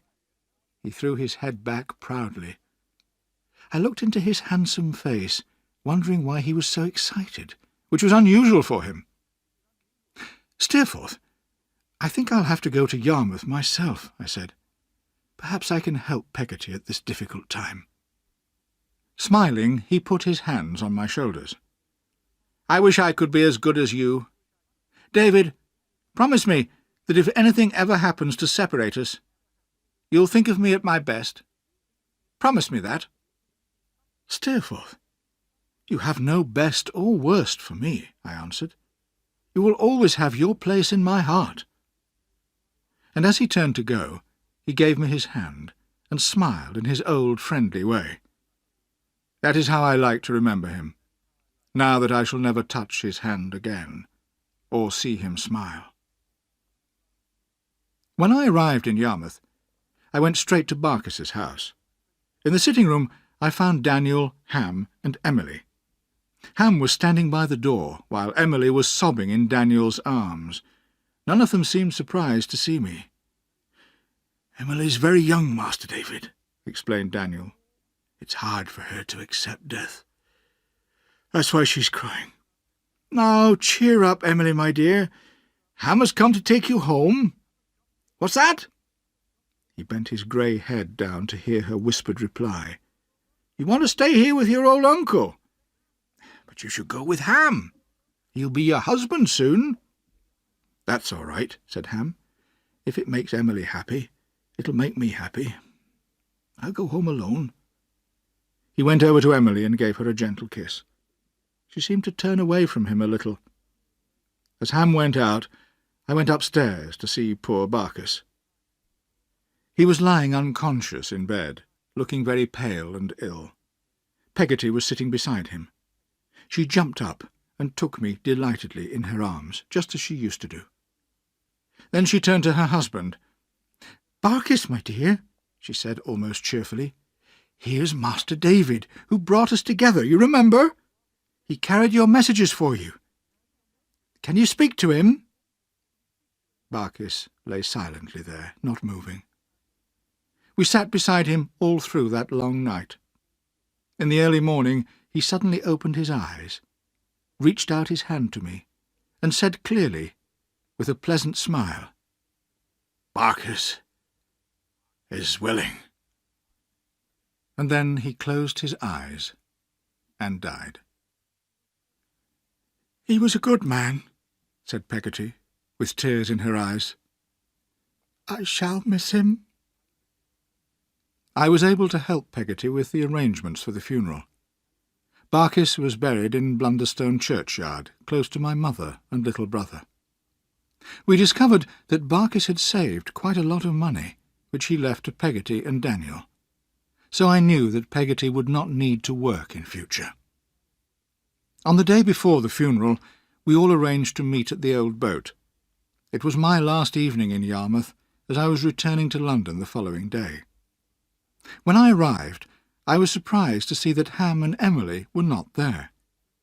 Peggotty was feeling more cheerful now, and Daniel was talking to her. Just then, Ham came to the door. "Master David, come outside a minute, would you?" he asked. I stepped outside, and Ham shut the door carefully. It was raining heavily, and as we stood on the lonely beach, I noticed how very pale Ham's face was. "Ham," I cried, "what's the matter?" "Master David," he sobbed wildly. I had never seen such a strong man cry like that before. "It's Emily. I'd have died for her. I love her with all my heart. But she's run away. And worse than that. Oh, how I wish God had saved her from this ruin." I shall never forget his desperate face turned towards me, and the pain in his honest eyes. "You're educated, Master David," he continued. "You know how to express yourself. Help me. How can I ever explain to him in there? He loves her even more than I do." I saw the door open, and tried to stop Ham speaking, but it was too late. Daniel Peggotty came out, and when he saw us, he seemed to realise immediately what we were talking about. The expression on his face changed in a moment, and he pulled us both back inside. I found myself with a letter in my hand, which Ham had given me. "Read it, sir," said Daniel, his face pale and trembling, and his eyes wild. "Read it slowly, please." The room was completely silent as I read aloud, "Dear Ham, please, please forgive me for running away and leaving you. When you see this, I'll be far away. I shall never return to my dear home unless he marries me and brings me back as a lady. Oh, I am so sorry, and so ashamed. I know this will break your heart, but believe me, I'm not good enough for you. I'm too wicked. Tell Uncle I'll always love him, even if he can never love me again. And I'll always think of you, dear Ham, even if you hate me for what I've done. Forgive me, and goodbye. Emily." Daniel did not move for a long time after I had finished reading. I took his hand, but he did not notice. Suddenly he appeared to wake up and said in a low voice, "Who's the man? I want to know his name." Ham looked quickly at me, and I felt a shock run through my whole body. I fell onto a chair and could not speak. "Don't listen, Master David," Ham said, hesitating. "We don't blame you for it." Peggotty put her arm round my neck, but I could not move. "A gentleman's been here very often recently," continued Ham in a broken voice, "and today people saw Emily driving off with him in his coach." "Tell me," cried Daniel wildly, "is his name Steerforth?" "It is," replied Ham just as wildly.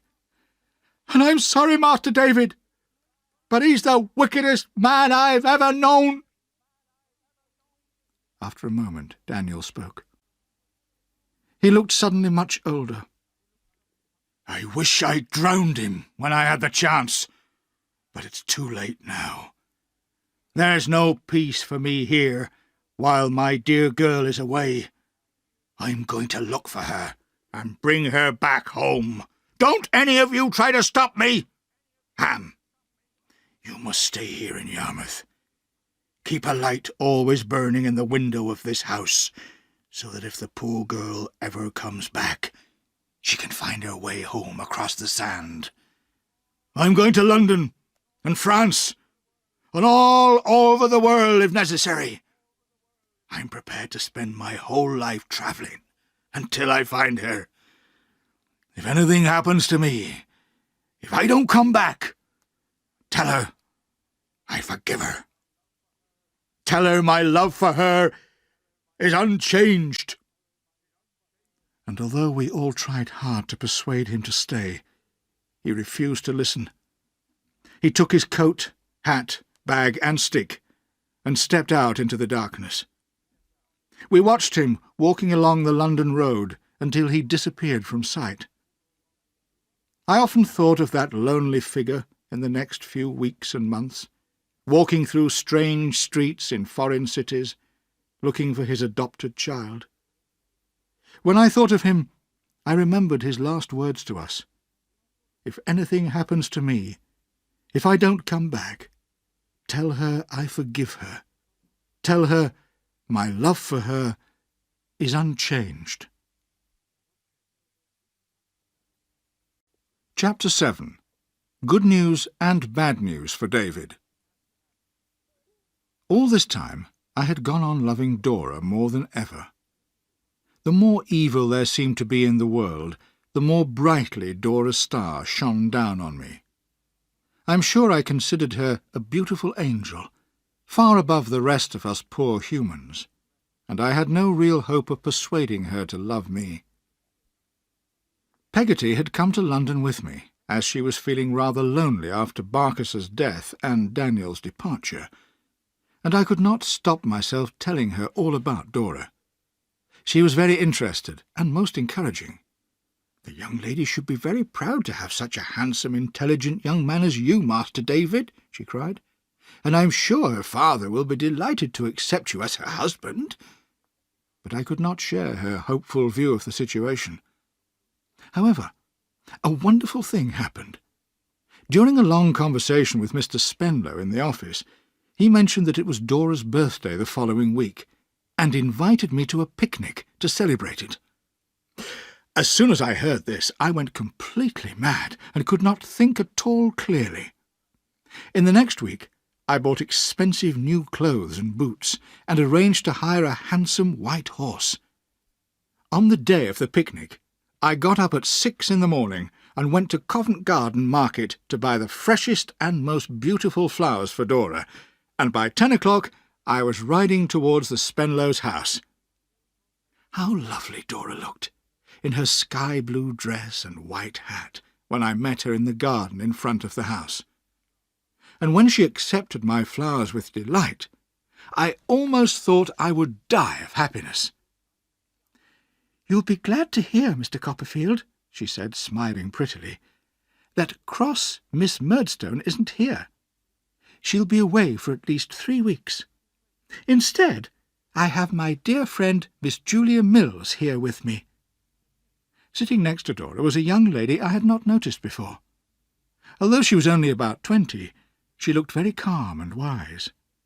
I later discovered that she had had an unhappy experience in love, and had decided never again to become personally involved in matters of the heart. "How delightful for you," I answered, blushing, as I always did when I spoke to Dora. "And everything that is delightful to you is delightful to me, Miss Spenlow." Miss Mills said nothing, but smiled kindly on us both. To get to the picnic place, which was some way from the house, Mr. Spenlow, Dora, and Miss Mills drove in an open carriage, while I rode by their side on my handsome white horse. I shall never have such a ride again. Dora sat with her back to the horses, looking towards me, and holding my flowers close to her sweet face.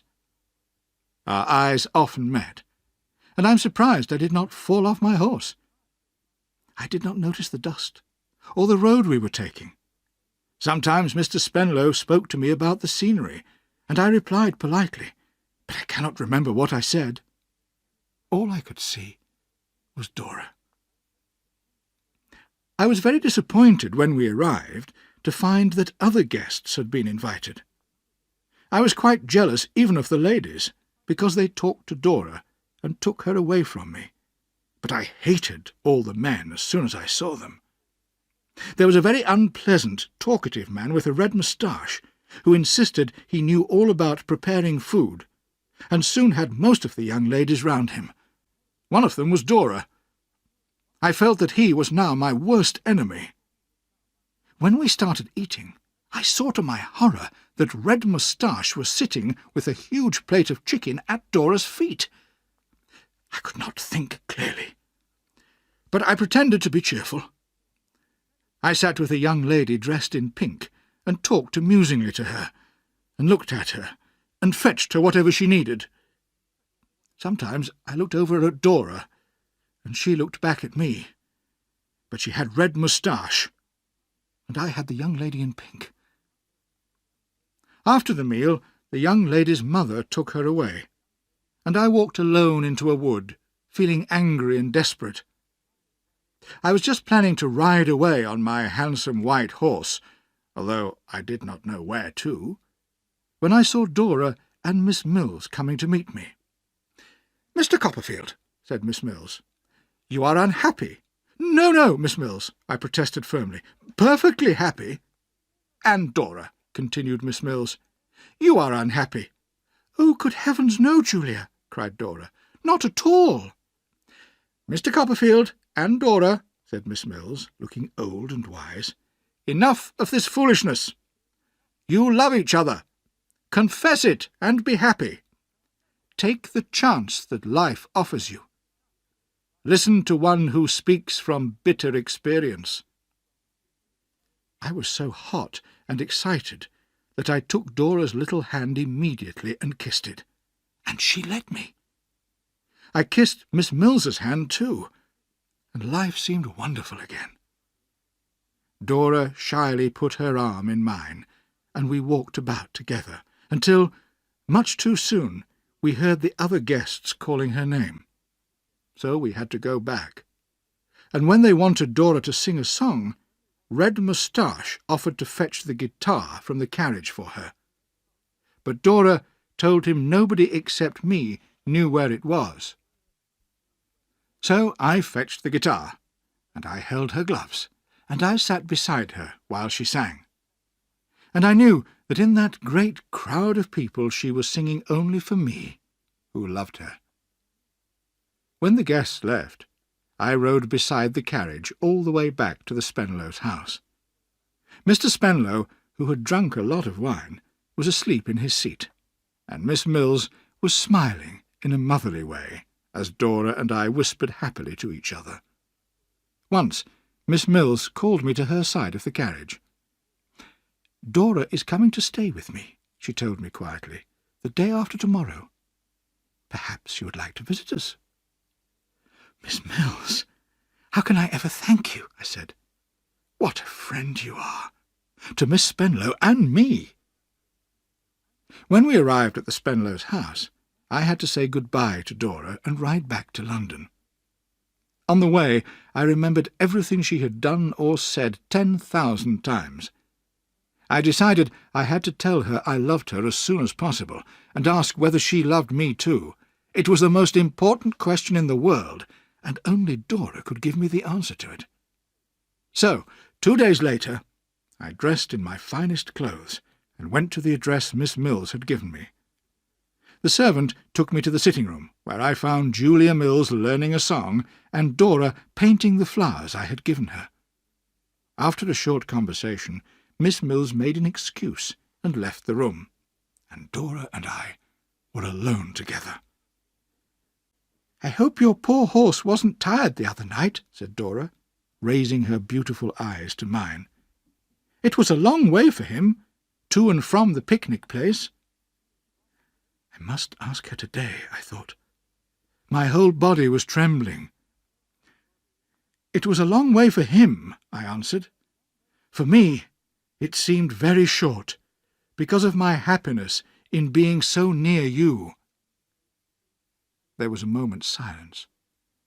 Then Dora said, "You didn't seem to care for that happiness earlier in the day, when you were sitting with the lady in pink. But I expect you don't mean what you say. And of course you're quite free to do whatever you like." I don't know how I did it. It happened so quickly. Suddenly I had Dora in my arms, and I couldn't stop speaking. I told her how I loved her.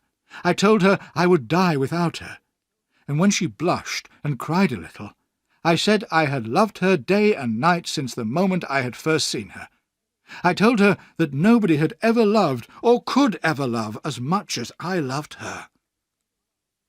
Somehow I found myself sitting quietly next to Dora on the sofa, holding her little hand. We were engaged. I suppose we realized that one day we would get married, but for the moment we were going to keep our engagement secret from Mr. Spenlow. When Miss Mills came in, she was delighted to hear our news, and promised to help us as much as possible. Now began one of the happiest times of my life. When I look back, I see how foolish I was, but how loving and sincere. I visited Dora every day, and I did not have time for anyone or anything else. But in the middle of my excitement I suddenly thought of Agnes, of her clear, calm eyes, and her gentle face. and I sat down immediately to write to her and tell her all about Dora.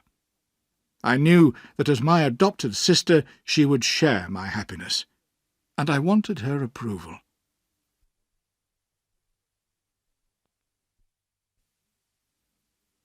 One day, when Peggotty and I were having tea in my flat, Tommy Traddles came to visit me.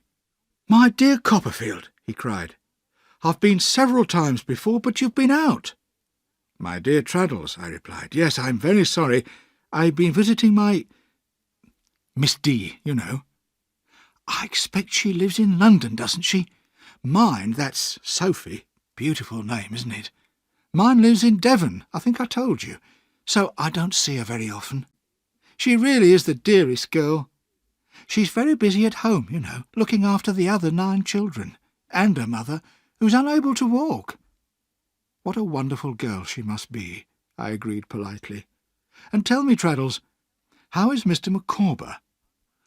"I'm not living in his house at the moment," said Traddles, "because his creditors demanded payment of his debts recently, and he had to move to another house. To avoid these unpleasant men, he's even changed his name to Mortimer, and he only comes out of the house after dark, wearing glasses." "So nothing has turned up for him yet. And what about the money you lent him, Traddles?" "I'm afraid I may not get it back. But Mr. Micawber promises to give it back one day. He's a fine, honest man, isn't he?" And Traddles looked hopefully at me. Before I could reply, we heard footsteps on the stairs. I was very surprised to see my aunt coming upstairs. She was carrying 2 cases and her cat, and was followed closely by Mr. Dick, carrying 2 more cases. "My dear aunt," I cried, "what an unexpected pleasure!" We kissed each other, and I shook hands with Mr. Dick. Traddles left quietly, as he could see we would be discussing family matters. Peggotty made some more tea for my aunt, who had sat down heavily on her cases. "Dear aunt," I said, "make yourself more comfortable. Sit in an armchair, or sit on the sofa." "Why do you think I'm sitting on my cases?" she asked, looking seriously at me. I shook my head, unable to guess. "Because what I'm sitting on is all I have. Because I've lost all my money, my dear." I couldn't have been more shocked if the house and all of us in it had fallen into the River Thames. "Yes," continued my aunt, putting her head calmly on my shoulder, "I'll tell you all about it tomorrow, David, but tonight we must find a bed for Mr. Dick, and I'll sleep here to save money." So that night my aunt agreed to take my bed, while I planned to sleep on the sitting-room sofa, and I took Mr. Dick to a neighbour's house to rent a room. When I returned, I found my aunt walking up and down in front of the sitting-room fire. "That Peggotty woman is very fond of you, David," she said. "She's been offering to give us some of her money, the money she inherited from her husband. Of course, I refused at once, but she's a good woman. And she's been telling me about the trouble at Yarmouth." "Yes, poor Emily," I could not stop myself saying. "Silly Emily, you mean. But I'm sorry for you, because you cared for her once. And now Peggotty tells me you're in love again." I blushed. "I love Dora with all my heart, Aunt." "I suppose the little thing is very lovely, is she?" "No one can imagine how lovely she is." "She isn't at all silly, is she?" asked my aunt. I had never considered this possibility before, and could only repeat what my aunt had said. "Silly, aunt?" Well, I only ask," replied my aunt gently. "David, you're very loving, like your poor mother, and you need a good, serious, sensible person to love." "Aunt, if you only knew how sensible Dora is," I replied. "Oh, David," she answered, "blind, blind, blind." This made me feel a little uncomfortable, but I was glad she knew my secret. I thought perhaps she was rather tired, so I said good night. She went to my bedroom, and I lay down on the sofa. How miserable I was that night. I knew I should be thinking of my poor aunt's situation, but I could not prevent myself from thinking of Dora. How could I marry her if I had no money, no expensive clothes to wear, no handsome white horse to ride, or flowers to give her? The next morning I got up early to have a walk in the fresh air, and on the way home a carriage stopped beside me, and Agnes Wickfield got out. I immediately felt better when I saw her beautiful, calm face smiling at me. She had heard that my aunt was in trouble, and had come to London to see her. We walked together to my flat. "You know that Uriah Heep is my father's partner now," she said quietly. "His influence over my father is far too great. Father is much, much worse. He looks years older, and I'm afraid that, encouraged by Uriah, he drinks more than ever.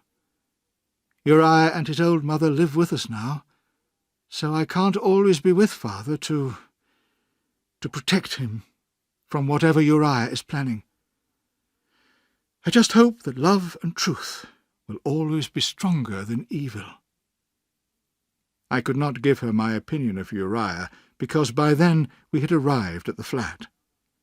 My aunt was very pleased to see Agnes again, and made us sit down on the sofa next to Peggotty. "Now, let me explain to you all what happened to my money," said my aunt firmly. I was surprised to see that Agnes was pale and trembling. Betsy Trotwood continued. "I saved a lot of money over the years, and my lawyer, Mr. Wickfield, used to help me invest it in the right companies. But recently I thought he wasn't such a good lawyer as he used to be, so I decided to invest my money myself. What a lot of mistakes I made! Who knows where it's gone? In gold and foreign banks and so on. It's no good worrying about it, but I can tell you, there's nothing left." The colour was beginning to return to Agnes's face. "So it wasn't my father's fault, dear Miss Trotwood?" "Not at all, Agnes," said my aunt cheerfully. "Now, can any of you give me some advice? I've asked my servant Janet to rent my little house in Kent. That will bring in about £70 a year. I think we'll need more than that to live on. You and David could share this flat very cheaply, with Mr. Dick just round the corner in his rented room," suggested Agnes. "And I think I can find a little job for David. Do you remember Dr. Strong, the headmaster of the Canterbury School? Now that he's retired and come to live in London, he needs a private secretary to work for him in the mornings and evenings at his house. He was asking Father about it the other day. What do you think?" "Agnes," I cried, "what would we do without you?" "You are my good angel. I told you so before. I could easily be Dr. Strong's secretary, as well as continuing my work in Mr. Spenlow's firm. I'll go and see him today and arrange it with him." Agnes gave me her beautiful smile as she got up to leave. I went downstairs with her, and as we walked together to the coach station, I saw an old beggar with a white stick in the street. He was holding out his thin hand for money and crying, "Blind, blind, blind." It sounded like an echo of what my aunt had said the day before. Oh, Agnes, dear sister, if I had only known then what I discovered long afterwards.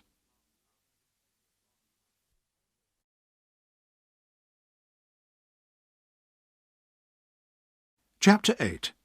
David's New Life. With Agnes's encouragement, I felt much stronger, and no longer depressed. My life now had a purpose. I intended to work as hard as I could to help my aunt and to earn enough money to marry Dora. I got up every morning at 5 o'clock, walked to Dr. Strong's house on the other side of London, worked with him for 2 hours every morning, and then walked back to Mr. Spenlow's office, where I spent most of the day in the law courts. Then I returned to Dr. Strong's for 2 or 3 more hours in the evening, and finally came home to my flat, where my aunt, Peggotty, and Mr. Dick would be waiting for me. I was glad to be able to tell my aunt that Dr. Strong would pay me £70 a year for my work. With that, and the rent from my aunt's house in Kent, we could live quite well, if we were careful. Because I was young and healthy, I did not mind hard work, and whenever I was tired, I told myself, "You're doing it for Dora," and that made me work even harder. When I met Traddles one day near the courts, I told him about my new situation, and he was very sympathetic. "But I have news for you too, Copperfield," he said. "The Micawbers are moving to Canterbury." "Oh, that means something must have turned up for them," I replied, interested. "Yes. Mr. Micawber is going to become assistant to someone called Uriah Heep, a partner in a firm of Canterbury lawyers." "Heep?" I cried in horror. "I know him. Why would Mr. Micawber want to work for him?" "Well, I do know that Heep has paid all Mr. Micawber's debts in London," answered Traddles. "The whole family is leaving tomorrow. They asked me to tell you." I wondered why Heep wanted Micawber to work for him, and I felt sure Uriah had some evil plan in his ugly head. The next day Peggotty was returning to Yarmouth to look after Ham while Daniel was away. After I had taken her to the coach station and said good-bye to her, I hurried to Miss Mills's house. I had not yet told Dora about the changes in my life, because I had not wanted to explain it all in a letter, but today she was visiting Julia Mills and was expecting me to come to tea. How happy and beautiful Dora looked when she met me in the sitting-room, and how shocked and miserable she looked when I asked her immediately, "Can you love a beggar, Dora?" My pretty little Dora. She had no idea what I meant. "Don't be silly, David," she cried. "What are you talking about?" "It's true, Dora, my love," I cried. "I've lost all my money. I'm a beggar." And I looked so serious that Dora was frightened and began to sob bitterly on my shoulder. "But I love you, Dora, and always will," I continued.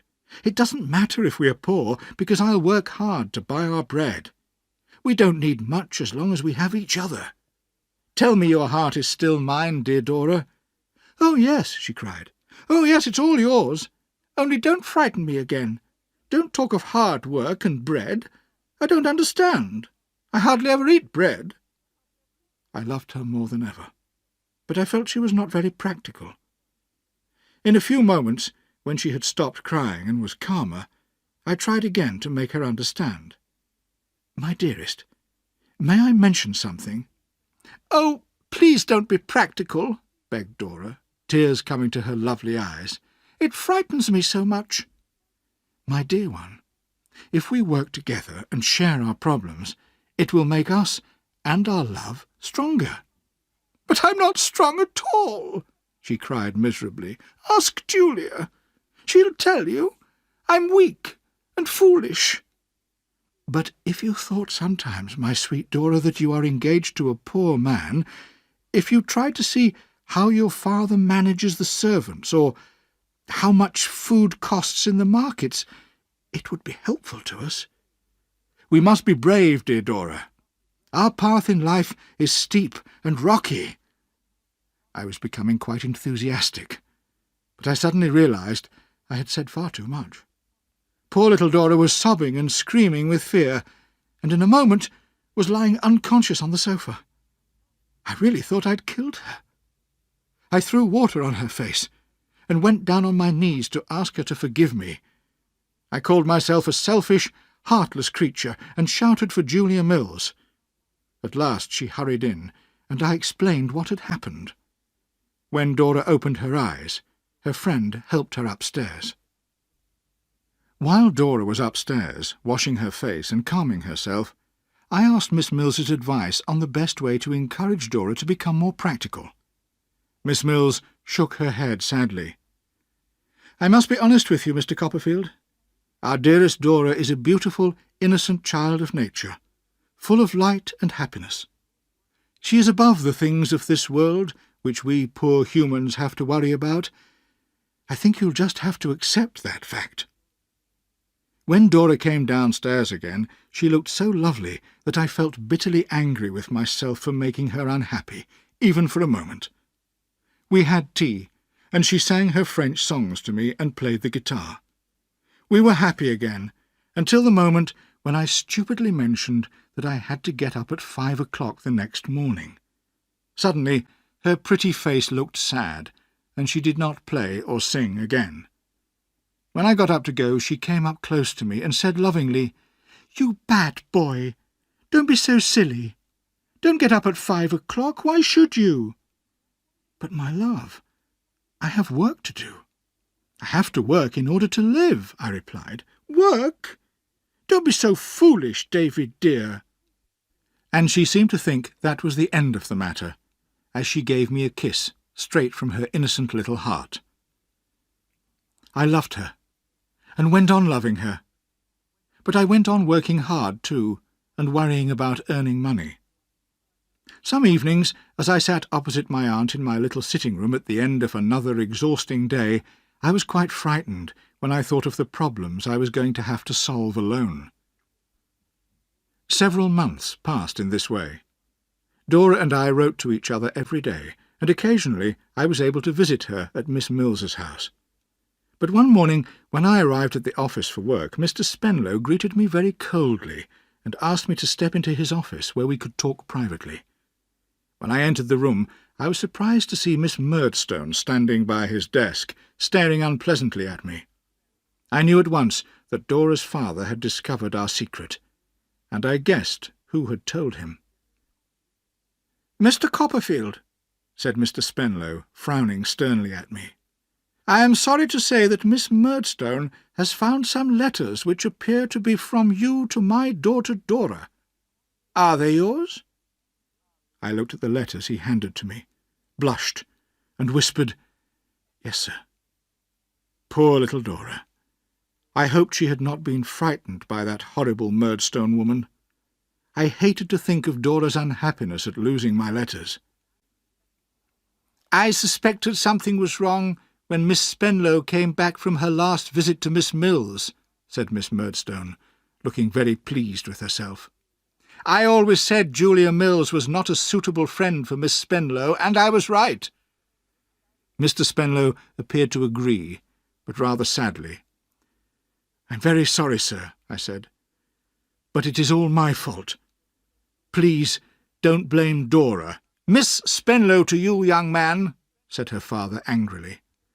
"I know it wasn't right to keep it secret, sir, but I love your daughter, and I hope that one day—" "Don't speak to me of love, Mr. Copperfield," cried Mr. Spenlow. "You are both much too young. We'll throw these letters in the fire, and you must promise to forget the whole thing. There is no question of your marrying Dora." "But, sir, I can't forget her. I love her," I protested. "That is my last word, Mr. Copperfield. When you have time to consider, you'll realise it's wiser to do as I say. Now go to your work." I spent all day thinking of poor, sweet Dora, and how she must be feeling.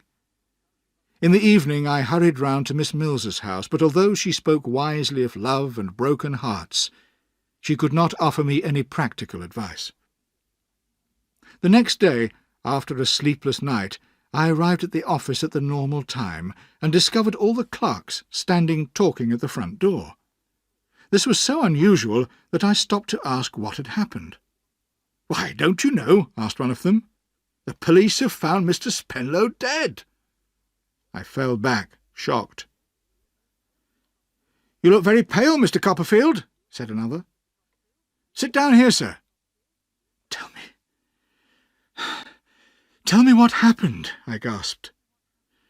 "Well, he went into town to dinner last night, and the carriage and horses came back at midnight without him. He was driving himself, you see.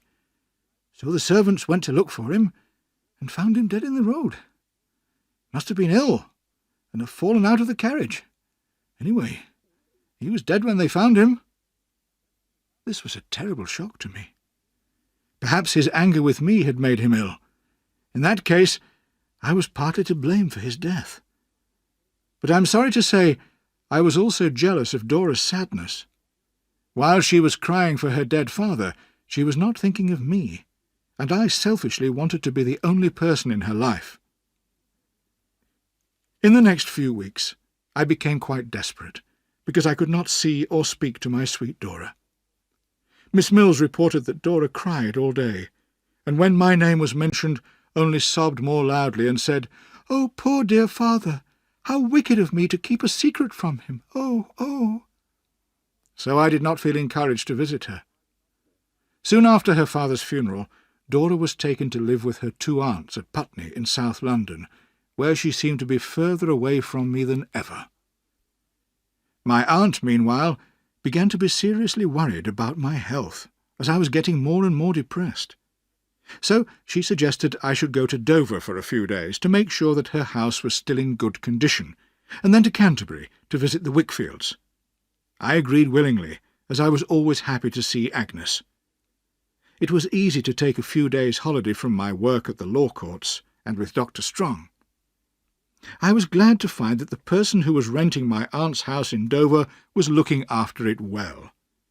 I was then free to continue my journey to Canterbury, that beautiful ancient city, which seemed very little changed since my school days. The soft, clean air made me feel better than I had done for weeks. When I arrived at the Wickfields' house, I found Mr. Micawber in Uriah Heep's old office. We were pleased to see each other, but we both felt a little embarrassed. I realized that he did not want to talk about confidential matters concerning the firm of Heep and Wickfield, and he knew that I disliked his employer, Heep. So conversation was difficult, and in the end I was glad to leave him and go upstairs to look for Agnes. I found her in her sitting-room, and she looked up at me with such a warm welcome in her smile that I was very moved. "Ah, Agnes," I said, "I've missed you so much recently. You helped me such a lot in the old days that I suppose I never learnt to think for myself. I always feel I need your help and advice. I get into such trouble, and I get so worried, and have so little confidence in myself. But when I'm with you, you give me purpose. You make me strong. What is your secret, my dear adopted sister?" Agnes gave me her hand, which I kissed, and she went on in her sisterly way to listen sympathetically as I told her everything that had happened in the past few weeks. As usual, she knew the right thing to do. She advised me to write to Dora's aunts, to ask if I could visit Dora occasionally, and she encouraged me in my hopes of marriage. I felt again that peace which Agnes always brought to me. We had not been sitting together long when Mrs. Heep came in. She did not leave us for a moment all that evening, and I wondered whether Uriah had told her to watch over us. Whenever I looked at Agnes's lovely face, I saw Mrs. Heep's evil black eyes staring at me. The next day Mrs. Heep did not leave Agnes and me alone even for a minute. The Heeps, mother and son, seemed to me like 2 ugly great black birds hanging over the house, and they made me so uncomfortable that I went out for a walk in the afternoon. I was walking along a path near the house, wondering if I should warn Agnes about Uriah's plan of marriage, when I heard footsteps behind me, and turned to see Uriah himself running after me. "Wait for me, Mr. Copperfield!" he cried. "Actually," I said, "I came out to be alone."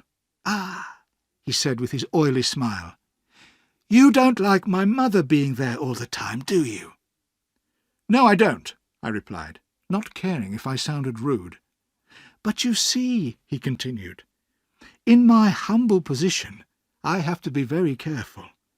I'm not married to my Agnes yet, and you're a dangerous rival, Mr. Copperfield." "What?" I cried in disgust. "You allow Miss Wickfield no peace in her own home because of me? Don't you realise I think of her as my very dear sister, nothing more? Let me tell you, I am engaged to another lady. There. Is that enough for you?"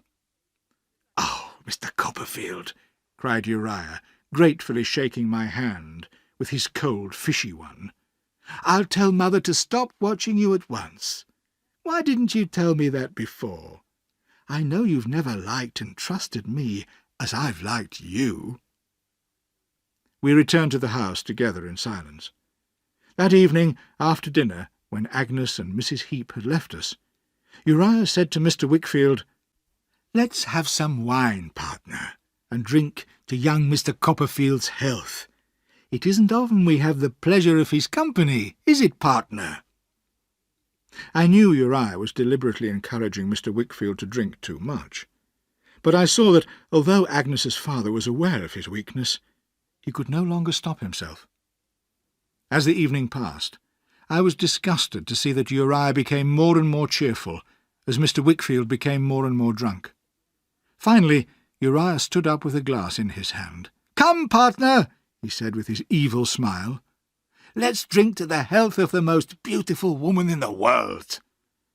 Poor, broken Mr. Wickfield looked for a moment at the picture of his dead wife on the wall, so similar to Agnes. "I may be humble," continued Uriah, "but I admire, no, I love, your daughter Agnes."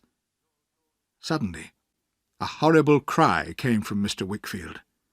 He had stood up and was screaming with anger. He behaved so wildly and desperately that I thought he had gone mad. "My child and you, Heep! No, never! You've taken everything from me, my business, my good name, my home, but you'll never take her!" "Perhaps I've said too much too soon," said Uriah, looking uncomfortable.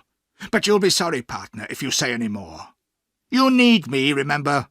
You've got nothing without me. Remember that, before you accuse me of anything." Just then the door opened, and Agnes entered silently. "You're not well, father. Come with me," she whispered gently, and helped the ashamed old man out. I thought she must have heard what had been said. Later that night she came to say good night to me in the sitting-room, where I was alone reading.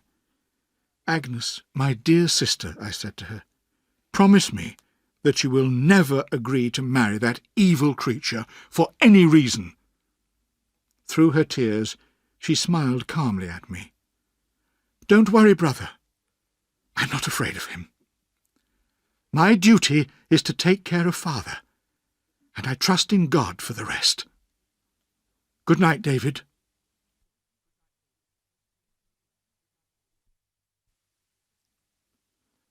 Chapter 9. David Gets Married. When I returned to London, I was delighted to discover that Dora's aunts had decided to allow me to visit her. So, every Saturday and Sunday, I walked to their house in Putney and spent the afternoons there. Sometimes Dora sang or played the guitar, sometimes we walked by the river, and sometimes I brought Traddles or my aunt with me. What happy times they were! Mr. Spenlow had seemed a very rich man to me, but when he died, the lawyers discovered that Dora would not inherit much from him after all, as there were many debts to pay. So I did not feel worried that anyone would suspect me of marrying Dora for her money. Mr. Spenlow's firm lost a lot of business after his death, and I realized I would have to find another profession. I had always been good at writing, so I continued as secretary to Dr. Strong, and also began reporting what was said in Parliament for the daily newspapers. I even wrote some stories, which were published in magazines, and was very pleased with the money I was earning. The months passed, and I reached my 21st birthday. Traddles was still studying to be a lawyer, and still hoping to marry the dearest girl in the world. I had moved out of my flat into a pleasant little house, and at last Dora's aunts had agreed to our marriage.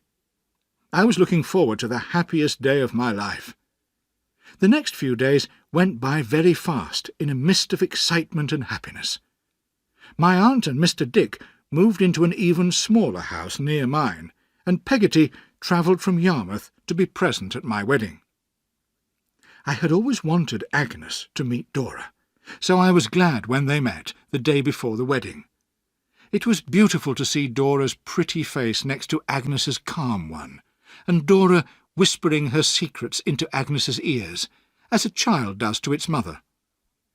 But after Agnes had gone to see my aunt, Dora said seriously to me, when we were alone, "Perhaps if I'd had Agnes as a friend when I was younger, David dear, I wouldn't be so foolish and silly." "But I love you as you are, Dora," I replied. "I wonder why you ever fell in love with me." "Because nobody can see you and not fall in love with you." "But if you'd never seen me, David, I wonder who you'd have married." I laughed and kissed her pretty lips, and she was soon as cheerful as usual again. I cannot remember much about the wedding, except Dora by my side, in her beautiful dress and with a blushing face. Only when we were driving away from Putney together did I wake from the dream. I believed it at last. It was my dear little wife I was sitting next to, whom I loved so much. It seemed strange to return from our week's holiday and to find myself in my own small house with Dora. It was difficult to believe that we were going to spend the rest of our lives together. But soon I realized that married life was not as comfortable as it appeared. Neither Dora nor I knew anything about managing the house. We had a servant, of course, who managed us. She served our meals late, drank all our wine, and stole all our silver spoons. When she finally left, we had another who behaved in a similar way. I felt I had to speak to Dora about it. "My love," I began, "couldn't you perhaps control the servants a little better?" "David, don't be cross with your little Dora," she said, coming to sit on my knee. But I wanted to show I could be firm. "My sweet Dora, I really do think you should do something. I mean, yesterday I had no supper at all because the beef was burnt, and last week, when Traddles came to dinner, the meat wasn't cooked at all. You knew before you married me what a silly girl I am. You shouldn't have married me if you were going to be angry with me. I don't think you love me at all." And large tears ran down her pretty little face. "Dora, my love, of course I love you. Don't cry." I could not continue our conversation then. But when she was calmer and had dried her tears, she said very seriously, "David, will you do something for me? Will you call me your child wife?" "Whatever do you mean, my dearest?" I asked in surprise. "Just that, whenever you feel I'm being very foolish, you should remember that I'm like a child, not as clever as you or anyone else. Don't be disappointed with me. Just remember that your child wife loves you very, very much." Of all the conversations we had, I remember that one very clearly. It made a strong impression on me, and I'm glad now that I did not try to change Dora any more. I had fallen in love with an innocent, childlike girl, and I could not expect her to become a wise, experienced woman in such a short time. But this meant that I had to carry all our problems on my own shoulders, and sometimes I felt sorry that I did not have a real partner in life with whom to share these worries. At about this time, my first book was published, and was a great success. Dora and my aunt were equally proud of me. I was becoming, however, rather worried about Dora. She had been ill for some time, and did not seem to be getting better. She was not strong, and could not walk anywhere by herself. I began to carry her downstairs every morning, and upstairs every night, and my aunt came every day to look after her. My little wife was still very pretty and cheerful, but I knew how light she was, and how weak. I began to fear she would not be with me for much longer. Early one morning, when I was walking in the garden, I saw Daniel Peggotty opening the gate and coming towards me. His clothes were dusty, and he looked older than before, with white hair escaping untidily from under his hat. But his face was brown, and he looked healthy and strong. "Master David," he said gladly when he saw me, "I have come to tell you. You were always our friend. I've found her." "You found little Emily!" I cried delightedly. "But where? And how?" "I heard she'd travelled with that wicked Steerforth to Italy, and lived there for a while. But in the end he became tired of her and left her. She didn't know what to do or where to go, poor thing, but she came back to London. And that's where I found my dear child. Because I've been all over Europe looking for her, but I knew she'd come back to England one day. So every night I've been searching the city streets for her, and last night I found her, hopeless and exhausted, on a bridge looking down into the river. If I hadn't found her then, I don't like to think what she would have done. But God was looking after my dear girl, and she's safe with me now." He passed his strong hand over his eyes and smiled at me. "I've planned what we'll do, Master David, and I want to tell you about it. Emily and I are going to Australia. It's a new country where nobody knows anything about her past. We'll be able to start a new life together. We'll be leaving in about 6 weeks." "Very sensible," I said. "And what about the rest of your family? Are Ham and Peggotty going to Australia too?" "No, they aren't. Poor Ham will never be the same again. I really think his heart is broken. But he's got a good job, and he's very popular in Yarmouth, so he'll stay there. My sister wants to stay too, partly because of you, Master David, and partly to look after Ham. She cooks and cleans for him in Yarmouth, you know." "Well, my friend," I said, shaking hands firmly with the old boatman, "I wish you and Emily all the best in your new life." "I'll do my duty, whether I'm in England or Australia," said Daniel, "and I'll never be separated from my little Emily again." Chapter 10. Death and Discovery. Traddles and I had both received rather strange letters from Mr. Micawber, in which he asked us to come to Canterbury with my aunt. At this meeting, he said, he would show to all of us the proof of Uriah Heep's wickedness. Dora was too ill to come with us, so Traddles, my aunt, Mr. Dick, and I travelled to Canterbury by coach, spent the night in a hotel there, and arrived punctually at the Wickfields' house the next morning. Mr. Micawber met us at the door, and showed us into Uriah Heep's office. Uriah himself seemed rather surprised to see us, but pretended to welcome us as old friends. Mr. Micawber brought Agnes into the room too, and then stood firmly by the door. "Don't wait, Micawber," said Uriah to his assistant. But Mr. Micawber did not move. He stared coldly at his employer. "Did you hear what I said, Micawber?" said Uriah angrily, his little eyes becoming redder, while his long face went very pale. "Yes," replied Micawber, "but I don't choose to leave. Listen to me, Heep. I don't care if I lose my job. I don't wish to work any longer for the wickedest man in England." Uriah fell back, shocked. Looking slowly round at us, with a dark, evil expression on his face, he said, "I see. You've all arranged this between you, but I know who to blame for this. It's you, Copperfield. You're jealous of my new position, aren't you? But I know things about all of you which I can use against you.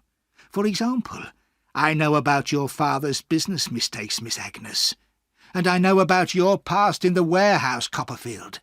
So be careful. I warn you all." "Mr. Micawber," I said calmly, "please tell us what you were going to say about this man." Just then Traddles, who had disappeared a few minutes before, reappeared with Mrs. Heep. Uriah had not noticed Traddles before. "Who are you?" he demanded angrily. "I'm a lawyer and a friend of Mr. Wickfield, sir," said Traddles, in a business-like way, "and he's asked me to carry out all his business arrangements from now on." This came as a surprise to me, as well as to Uriah. "The old fool has been drinking too much again," said Uriah, looking uglier than ever. "You can't believe anything he says. And you've bribed my assistant, I suppose, to speak against me." "It's you who've been dishonest," said Traddles firmly, "as we shall hear from Mr. Micawber." And we all looked expectantly towards that large, important-looking gentleman. He was clearly delighted to have such an interested audience, and cleared his throat several times before starting to speak. As he spoke, his voice became louder and louder with excitement, until he was almost shouting. "Ladies and gentlemen," he began, "when very poor and desperate for work, I came to Canterbury as assistant to this evil man Heap. I'm sorry to say I was soon involved in all his wicked plans. I may be poor, but I can't accept his lies, his cheating, his bribes, and all the rest of it. So I've brought you here today, ladies and gentlemen, to hear me accuse Heap publicly. 1. He has confused and lied to his partner so often that poor Mr. Wickfield now thinks he has himself been dishonest. 2. He has sometimes copied Mr. Wickfield's signature onto false documents and cheques. 3. For years he has been stealing large amounts of money from Mr. Wickfield and the firm. You can never prove it, cried Uriah wildly. I've taken copies of all the necessary documents, said Mr. Micawber confidently, while working as your clerk. And just to make sure, I've given them to Mr. Traddles to keep safely. Uriah, my dear boy, cried his mother, sobbing bitterly, tell them how humble you are. Say you didn't mean to hurt anyone. Say you're sorry and arrange matters with these gentlemen. Do, dear boy. Mother, be quiet, he whispered angrily. Don't help my enemies. Copperfield here would have given you £100 to say what you've just said. Suddenly, my aunt attacked Uriah, hitting his head with her umbrella. Give me back my investments, she cried. I thought Mr. Wickfield had lost my money, and I didn't want to hurt Agnes by saying so. But now I know you've had control of the firm, and you've stolen my money. Somehow I managed to get her away from him before she hurt him too badly. Then Mrs. Heap fell on her knees to all of us, begging us to forgive her dear boy, and to remember how humble he always was. Be silent, mother, said her son. He turned to Traddles and asked unpleasantly, Well, what are you asking me to do? Not asking, demanding, Heap. You will give us the keys to all your boxes and drawers, all your documents and cheque-books, everything, in fact, that belongs to the firm. You will stay in this house until we've checked all the documents. And if I don't agree? He asked, frowning. Copperfield, perhaps you would fetch a couple of policemen.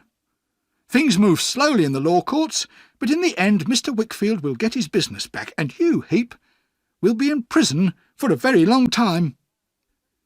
Uriah realised that he had to do what we wanted, and went to fetch the documents, with Mr. Dick at his side. At the door, with his blackest, most evil expression, Heap turned and said to me, I've always hated you, Copperfield. Then he was taken away. In the next few days, Traddles and Micawber worked very hard together to put right what Uriah had done. They discovered my aunt's money and gave it back to her, and paid all the firm's debts. Mr. Wickfield decided to sell his business and retire. The Wickfields would not have much money, but at least they did not owe anything. In the end, Uriah Heap and his mother left Canterbury, but we all thought he was too evil to stay out of trouble for long. My aunt had a wonderful idea for the Micawber family. Have you ever thought of going to live in Australia? She suggested. It's a new country with a lot of business opportunities. Mr. Micawber was very interested. Something could easily turn up there, he agreed. My aunt generously offered to lend him the necessary money to pay for the journey, and the whole Micawber family started planning and packing immediately.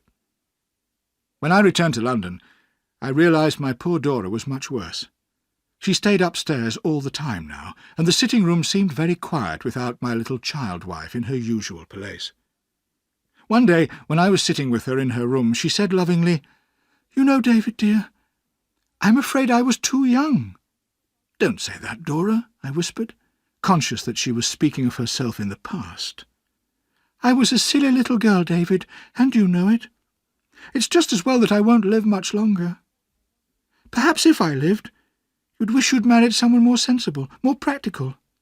Someone like... She did not finish what she was saying. "But we've been so happy, Dora," I said, trying not to cry. She took my hand and kissed it. "We have, haven't we? David, do you think if you asked Agnes, she'd come and see me?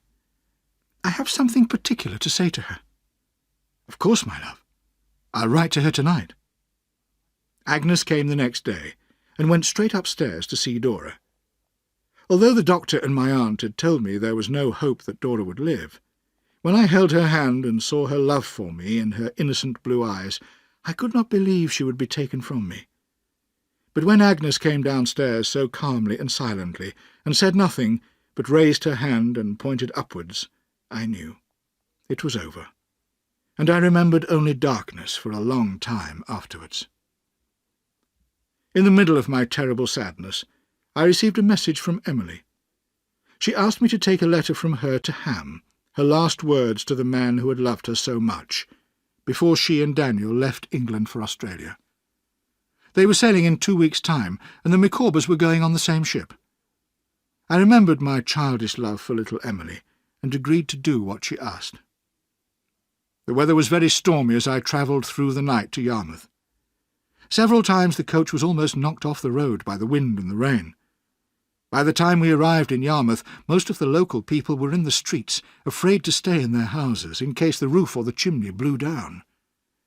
Many women were crying, afraid for their husbands or brothers who were out fishing in their small boats.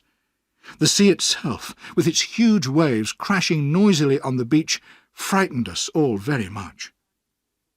I went to the hotel and tried to sleep a little after my tiring journey, but the wind made so much noise that I could not sleep, and I went down to the beach again, where a lot of people were standing together, watching the waves. By now the storm had got even worse. "2 ships have gone down, sir," a local fisherman shouted to me, "a few miles away. We couldn't save any of the men on them. The waves were too high, and look, there's another." And suddenly I gasped in horror. I could see a great ship which had been pushed violently onto the rocks by the waves. It was in danger of falling back into the waves, or of breaking in half at any moment. Several figures were visible on the ship, especially one very active, curly-haired young man, who seemed to be giving orders. The crowd on the beach cried out as the ship rolled, and a huge wave swept over it, carrying the men into the rushing water. In a moment the only figure we could see was the curly-haired young man, holding desperately on to the side of the ship and calling for help. What could we do? It was certain death for any man to enter those waves. Just then I saw Ham Peggotty running through the crowd to the edge of the water. One end of a rope was tied around his waist, and the other end was held firmly by 3 strong men standing on the beach. "No, Ham!" I cried, trying to hold him back. "Don't try to rescue that poor sailor. You'll kill yourself." "Let me go, Master David," he replied cheerfully, shaking both my hands. "If God thinks it's time for me to die, then I'm ready. Friends, I'm going in. Give me more rope." He dived in under a great wave and swam strongly towards the ship. In another moment he would have reached it, when a high green hill of water appeared, and the ship went down with a great crash. The people on the beach pulled on Ham's rope, and he arrived at my feet, dead.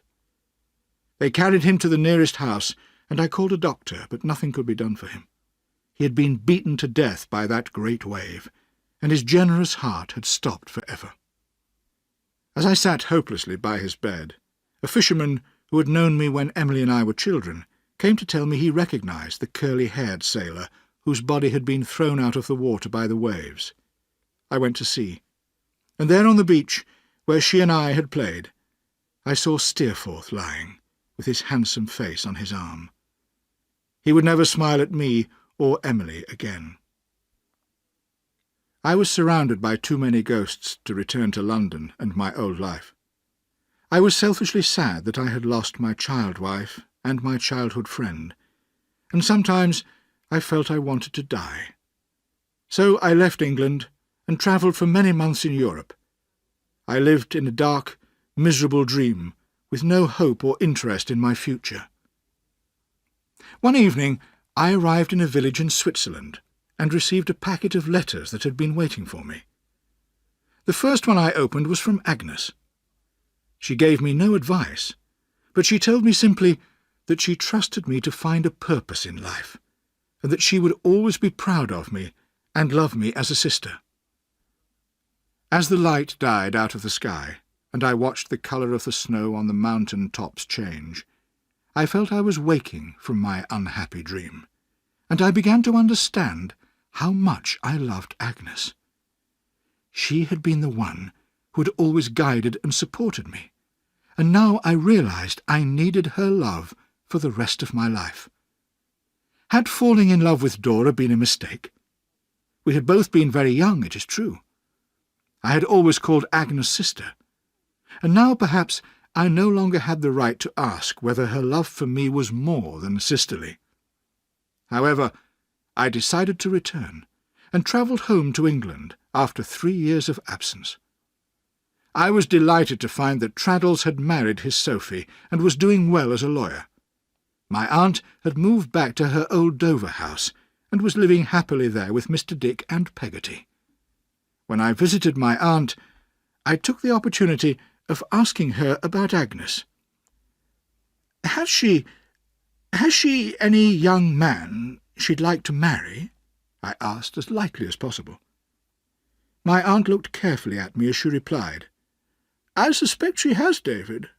She's never mentioned it to me, but I feel sure she's going to marry soon."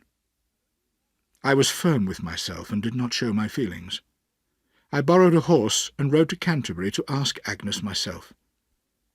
When I saw that beautiful, gentle face again, I knew I had come home. I knew how dear she was to me, and would always be. "Agnes," I said, "I am so grateful to you for making me what I am, for helping me to be good. But I think you have a secret. Let me share it, Agnes, as your brother. Tell me whom you love." Agnes turned away from me and burst into tears. Somehow these tears did not sadden me, but gave me hope. "My dear Agnes, don't cry." "David, leave me. I can't talk about it now," she sobbed. "Agnes, you're dearer to me than anything in the world. Don't think I'll be jealous of any man you choose to marry. I only want you to be happy." She had stopped crying now and was calmer. "If I have a secret, David, it is not a new one. It has been my secret for a long time. I was wild with hope. Not a new one. Did she mean, dearest Agnes, dare I hope to call you more than a sister?" She was in my arms and sobbing again, but this time with happiness. "I went away, Agnes, loving you. I returned home, loving you." We held each other for some time, sure now of each other's love. "There is something I must tell you, David," she said gently, looking calmly into my face.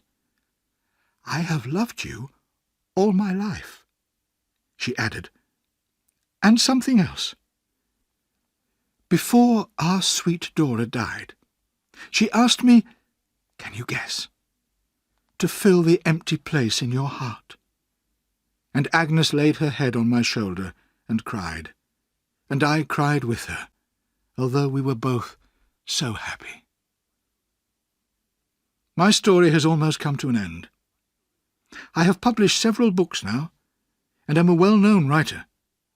Agnes and I have been married for 20 years, and live in perfect happiness, with our children around us. We have heard from Daniel Peggotty in Australia. He and Emily have made friends there, and are happy. Mr. Micawber has become an important figure in a large Australian town, and his family are quite used to living there. My aunt, Mr. Dick and Peggotty are all white-haired and old now, but still very fit, and they love playing with our children whenever they can. My old friend Traddles has 2 sons of his own, and will soon become a judge.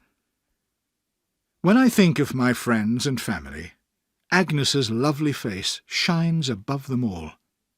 She is here, next to me as I write, and I hope that when my life comes to its end, she will be with me in the shadows, pointing upwards to the light.